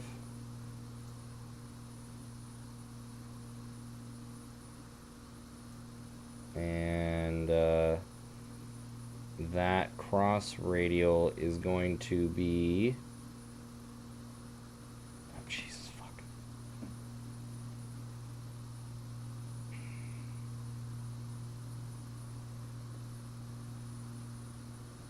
I don't know. I guess Ventura, actually. So let's do Ventura is 108.2. Actually, you know what? We're just going to be tracking outbound on Fillmore. So, and Henner, it's going to be, let's just do San Marcos. Let's just do San Marcos as our cross radial, 14.9.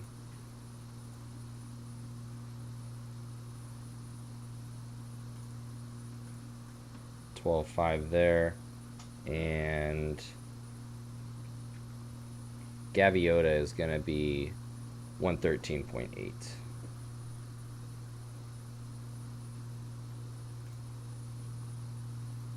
When the time is right.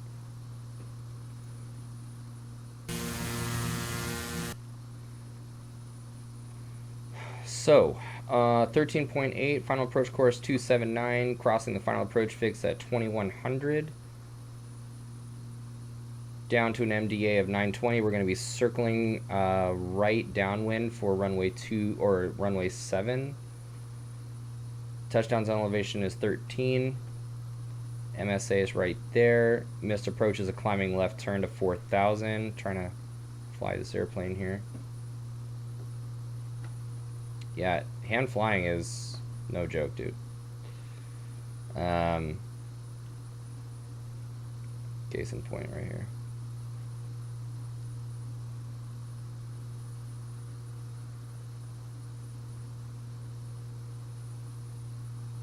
Destination ATIS is 132.65. And then this actually needs to be, thank God we caught this. That is 250 from Fillmore, 250.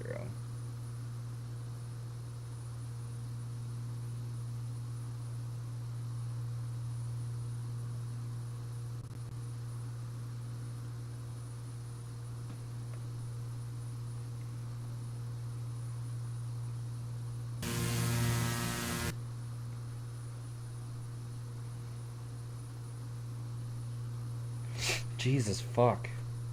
What the fuck is up with this thing, man? Trying to brief this approach, dude. Hand flying, man. Alright, here comes the course. Let's put this away.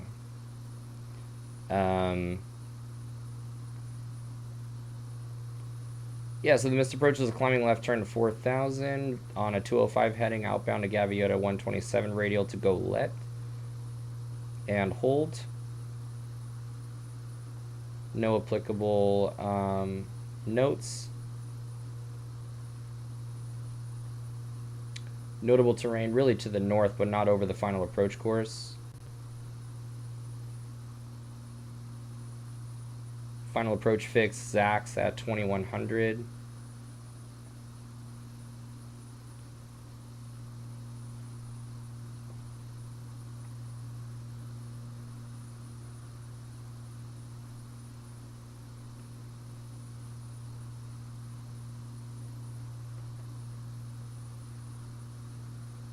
Jesus, dude.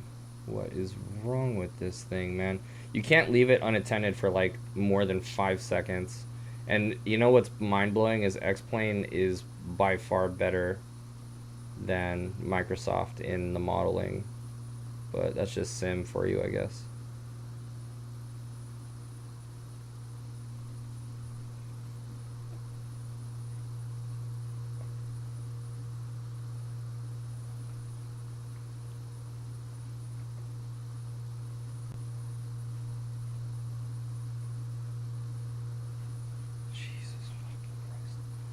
Right, and then MDA of 920, rail PAPI lights off to the left. Alright, so approach briefing is finally complete. And we're just tracking that airway right there. It's looking good.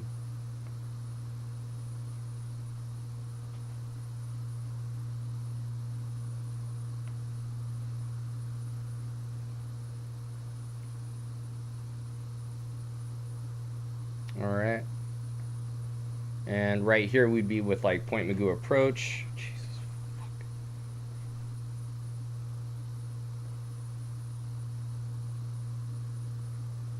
And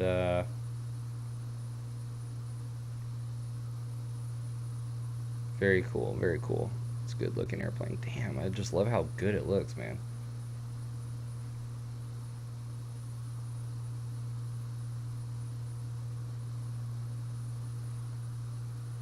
Cruise check.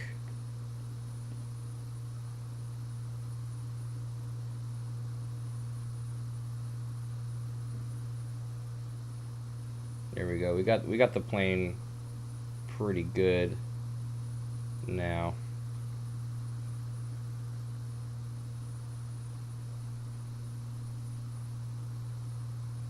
So we're crossing Henner.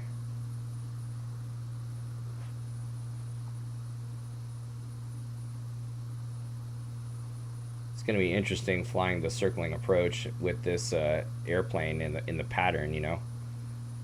So we've got Henner and then Dino and then Quang. And Quang, we're going to be inbound.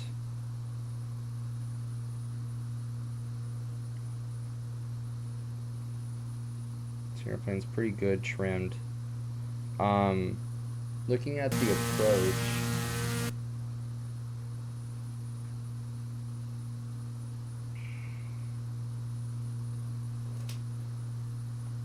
this is so fucking annoying right here. How about right here? Yeah, the game is detecting my head movement. Jesus balls.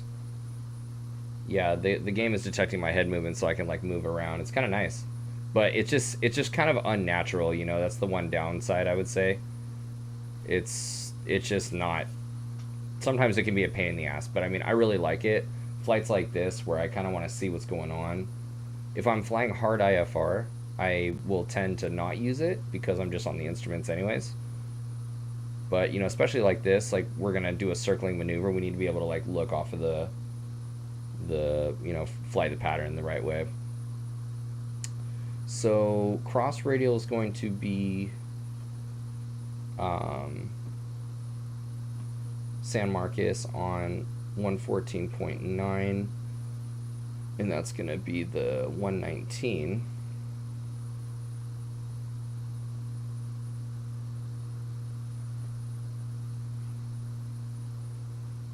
And we're looking for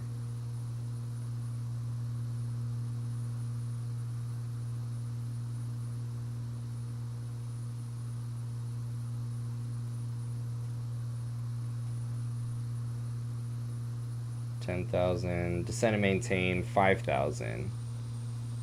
8782 Romeo. And we'll slow down a little bit too.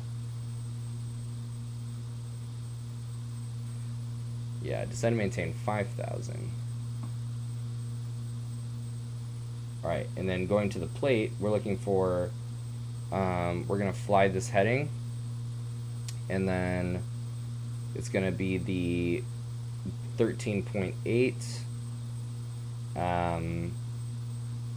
Whoa, watch the descent rate, for God's sake.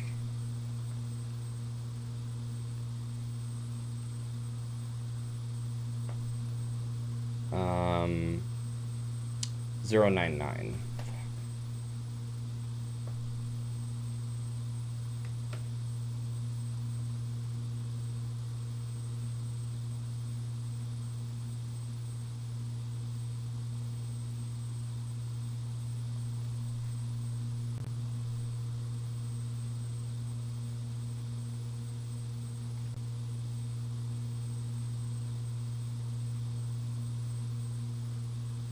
We got the 099 right there.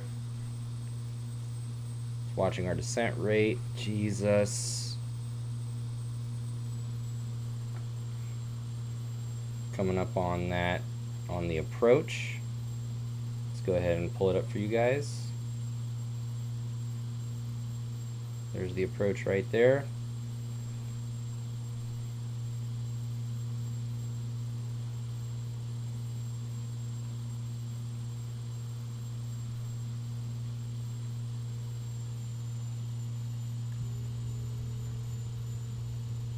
And these auto needs to be, actually they need to be armed. Shit, those should have been off.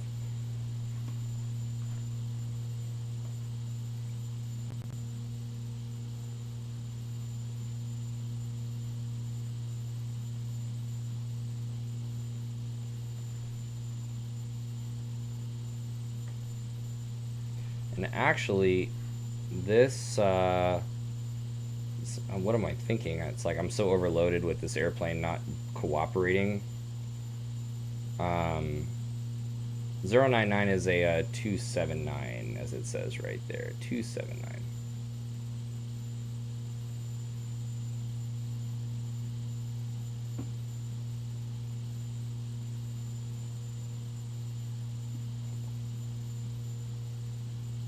Cool.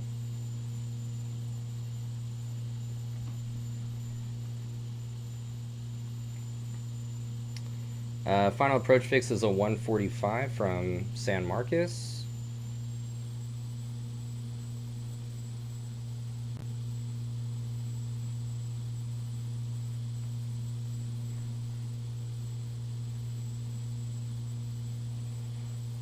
We're cleared on the VOR 24 approach.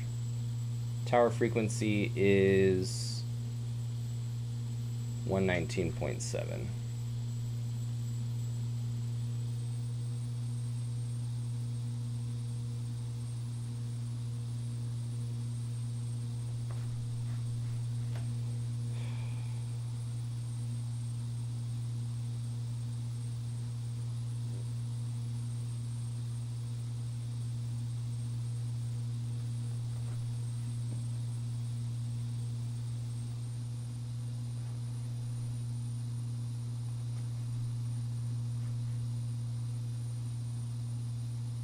And then we are clear once we cross Zax on a 145 radial. From once that magenta bearing pointer indicates we're on the 145 radial, we're cleared to descend to our MDA.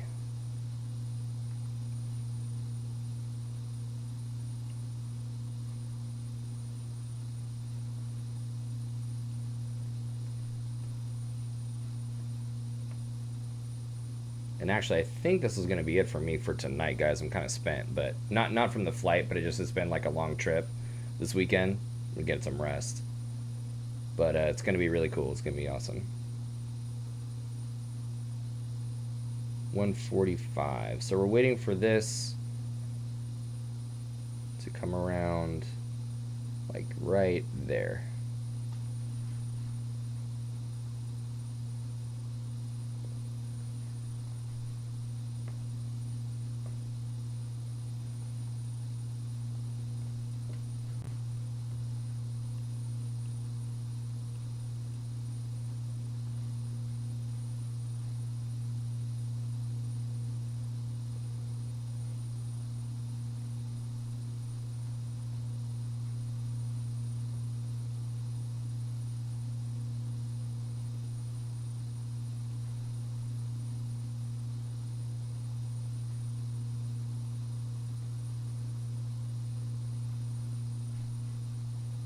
Should be down at 2,500 right now. Oh, actually 2,100. Shit.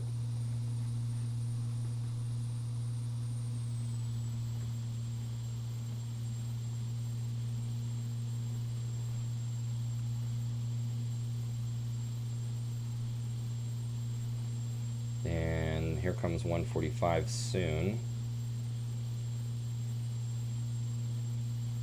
There's 145, and we're going to continue down to an MDA of 920.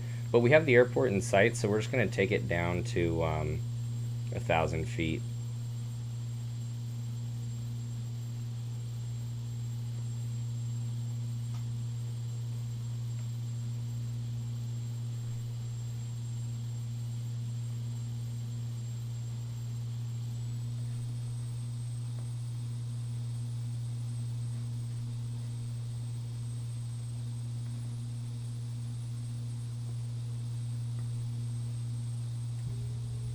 Okay, approach flaps are in, and final approach fix, we got gear down.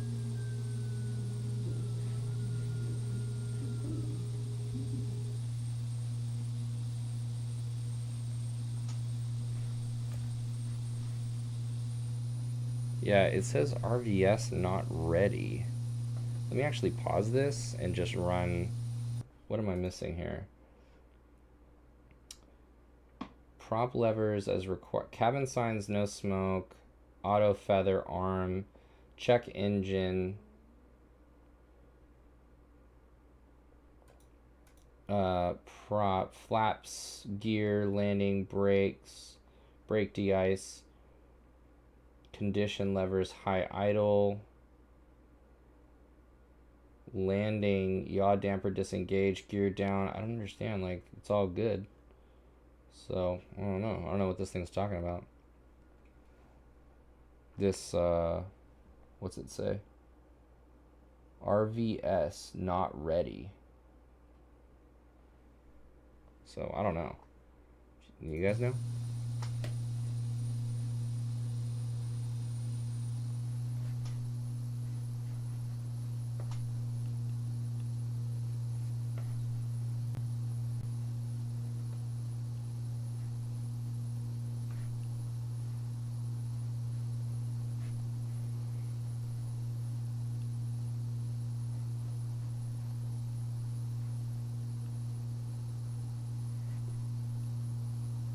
And get this visibility a little bit better, actually.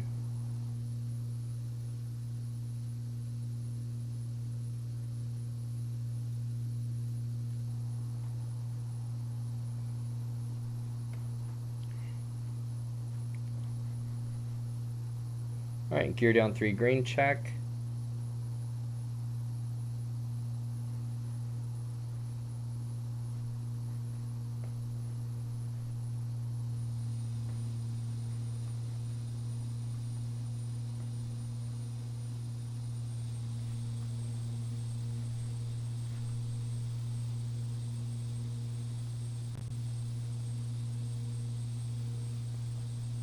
Fly kind of a wide pattern somewhat.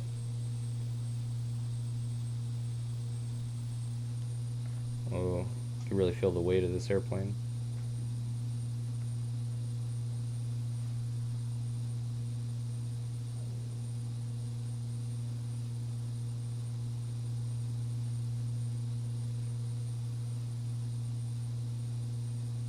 All right, cool. And once again, gear down 3 green.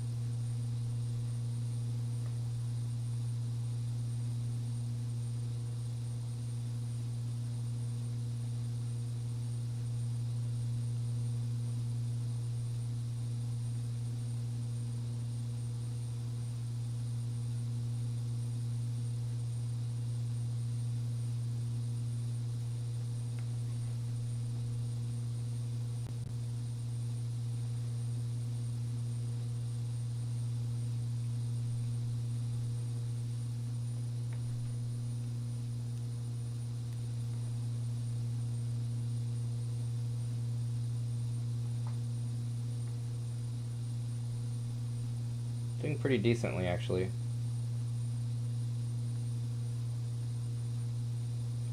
And we will go full, yeah, full flaps. Okay, great.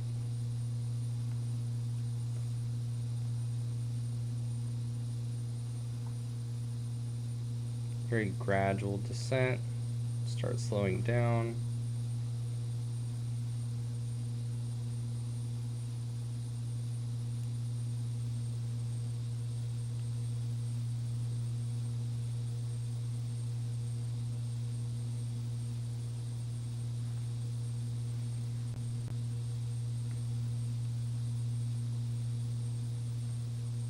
It's not looking too bad.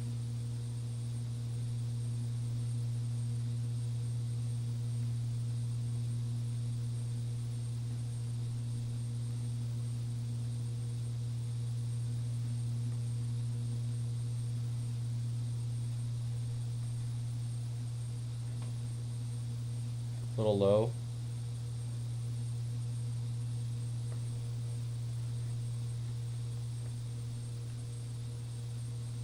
Actually, a little slow as well. I'm gonna put some power in. And we're clear final.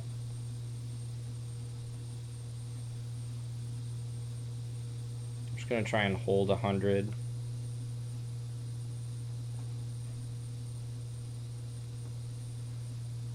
Actually, I think this thing liked 110.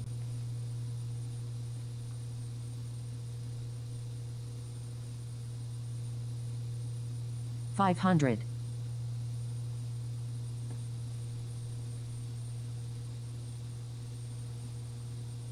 1 mile final runway 07. Dang, I should have put the ILS in.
Okay.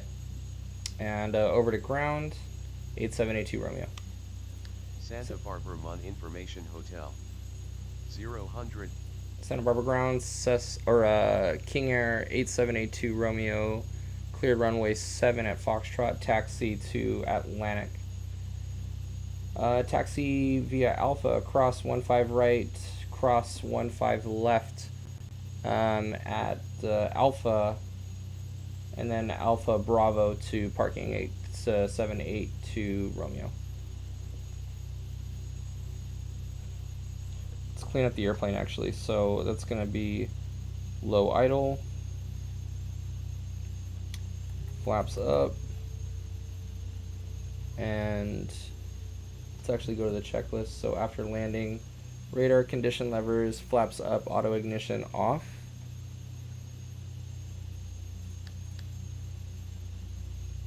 Auto feather is off. Engine anti-ice.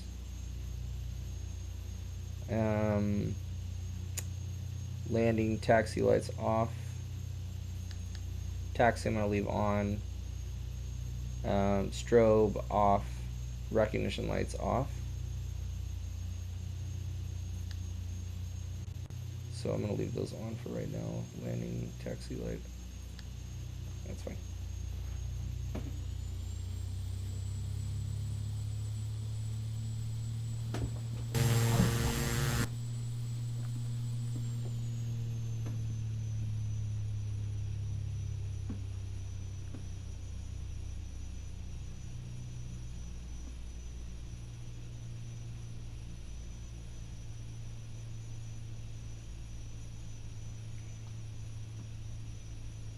Well, that went a lot better. There's definitely a lot of room for improvement, but I do think that I'm kind of understanding this airplane that the pattern actually wasn't that bad. The circling maneuver was not that bad. So definitely getting more comfortable with the airplane, and yeah, that's kind of gnarly to stay on top of. But I think I will start mixing in some autopilot in there, and really just getting ahead of this thing. Maybe a couple more flights by hand. Approaching and then runway 15. Shut up. Oh my god. How do you guys know how to Entered turn that? runway Do you know how to 15. turn that off? This stupid voices on ForeFlight. I should know, but Approaching runway 15.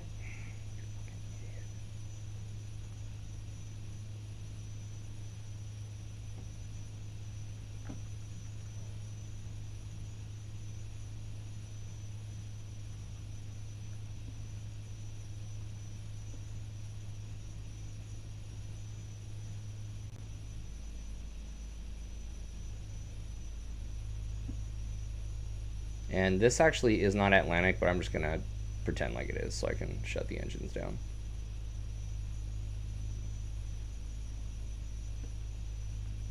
Oh, hey, Alex, you said you landed, but it was rough.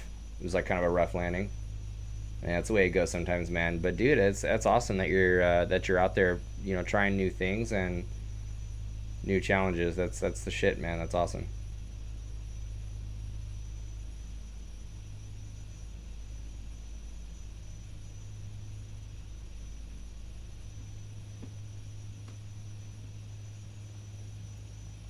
I didn't do too bad. All right, cool. So let's put the parking brake on and shut down. So parking brake set, EFIS power switch is off.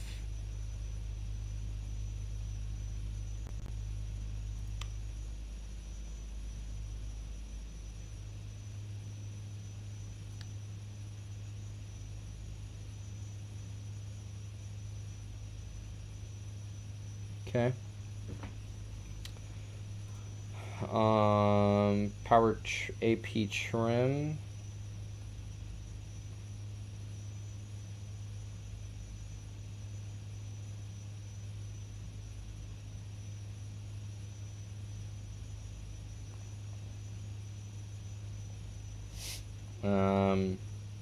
Avionics as required.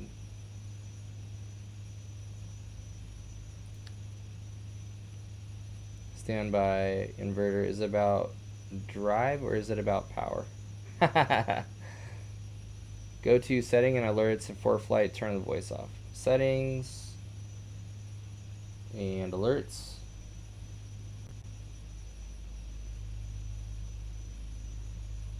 Let's see here. Track log, flights, taxi diagram, preferences maybe? Turn the voice off. I don't see, oh, alerts. Very good. And then speak, oh, for fuck's sake. Yeah, turn this dumbass off, dude. For flight and turn the voice. Speak all alerts. Just turn them all off. For flight audio alerts are now disabled. Yeah, fuck off, dude. Jesus Christ. Yeah, that'll be so good to, like, not hear her again. Thank you so much, dude. Fuck her. Inverter off.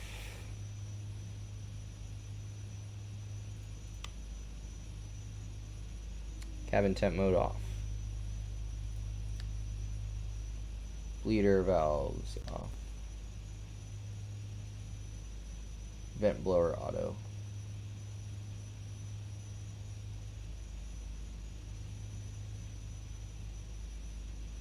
Aft blower off. Landing taxi lights off. Ice protection off. Battery condition check. ITT. Do not turn off exterior lights until prop rotation has stopped. Oh, so ITT check must be 750 or below. Okay, it is 750 or below. Condition levers, fuel cutoff.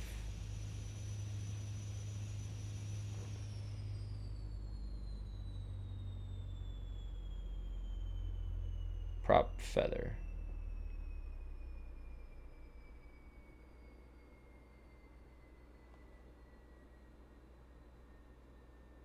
Dude, that looks awesome. Cool. Exterior lights off.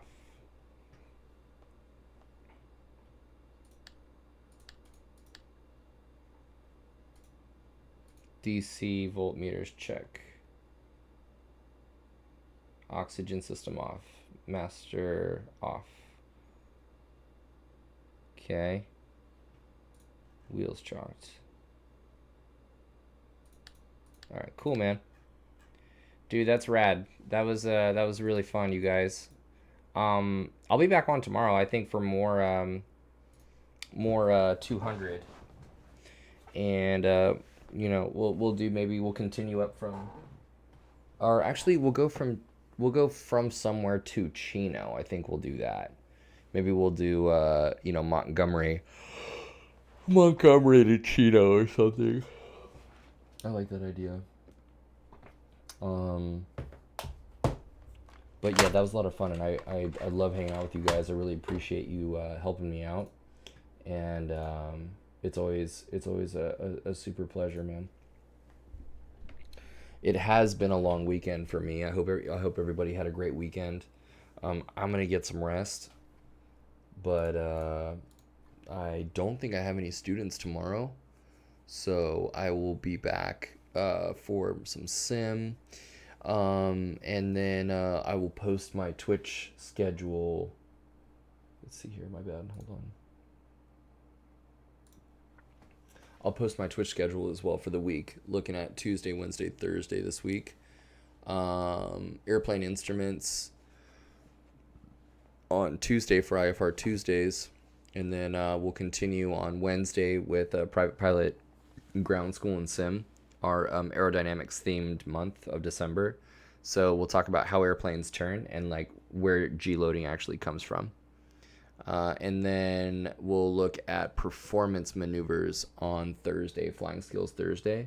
I'm not really sure. That might be another DCS day. I'm not really sure because we could definitely do some performance maneuvers in DCS as well. So, but it's been a little while since we've looked at private pilot, performance maneuvers, namely steep turns and looking at lazy eights maybe again or chandelles. Those are commercial maneuvers, but I like to kind of dabble with an adept private pilot student, at least like lazy eights or something. So, yeah, so it should be a lot of fun. So we'll get that. I'll get that schedule up tomorrow. Okay. I will see you guys then. Thanks again for hanging out. Have a good night, or a good afternoon, or certainly have a good rest of the day if your day has already started. I'll see you guys.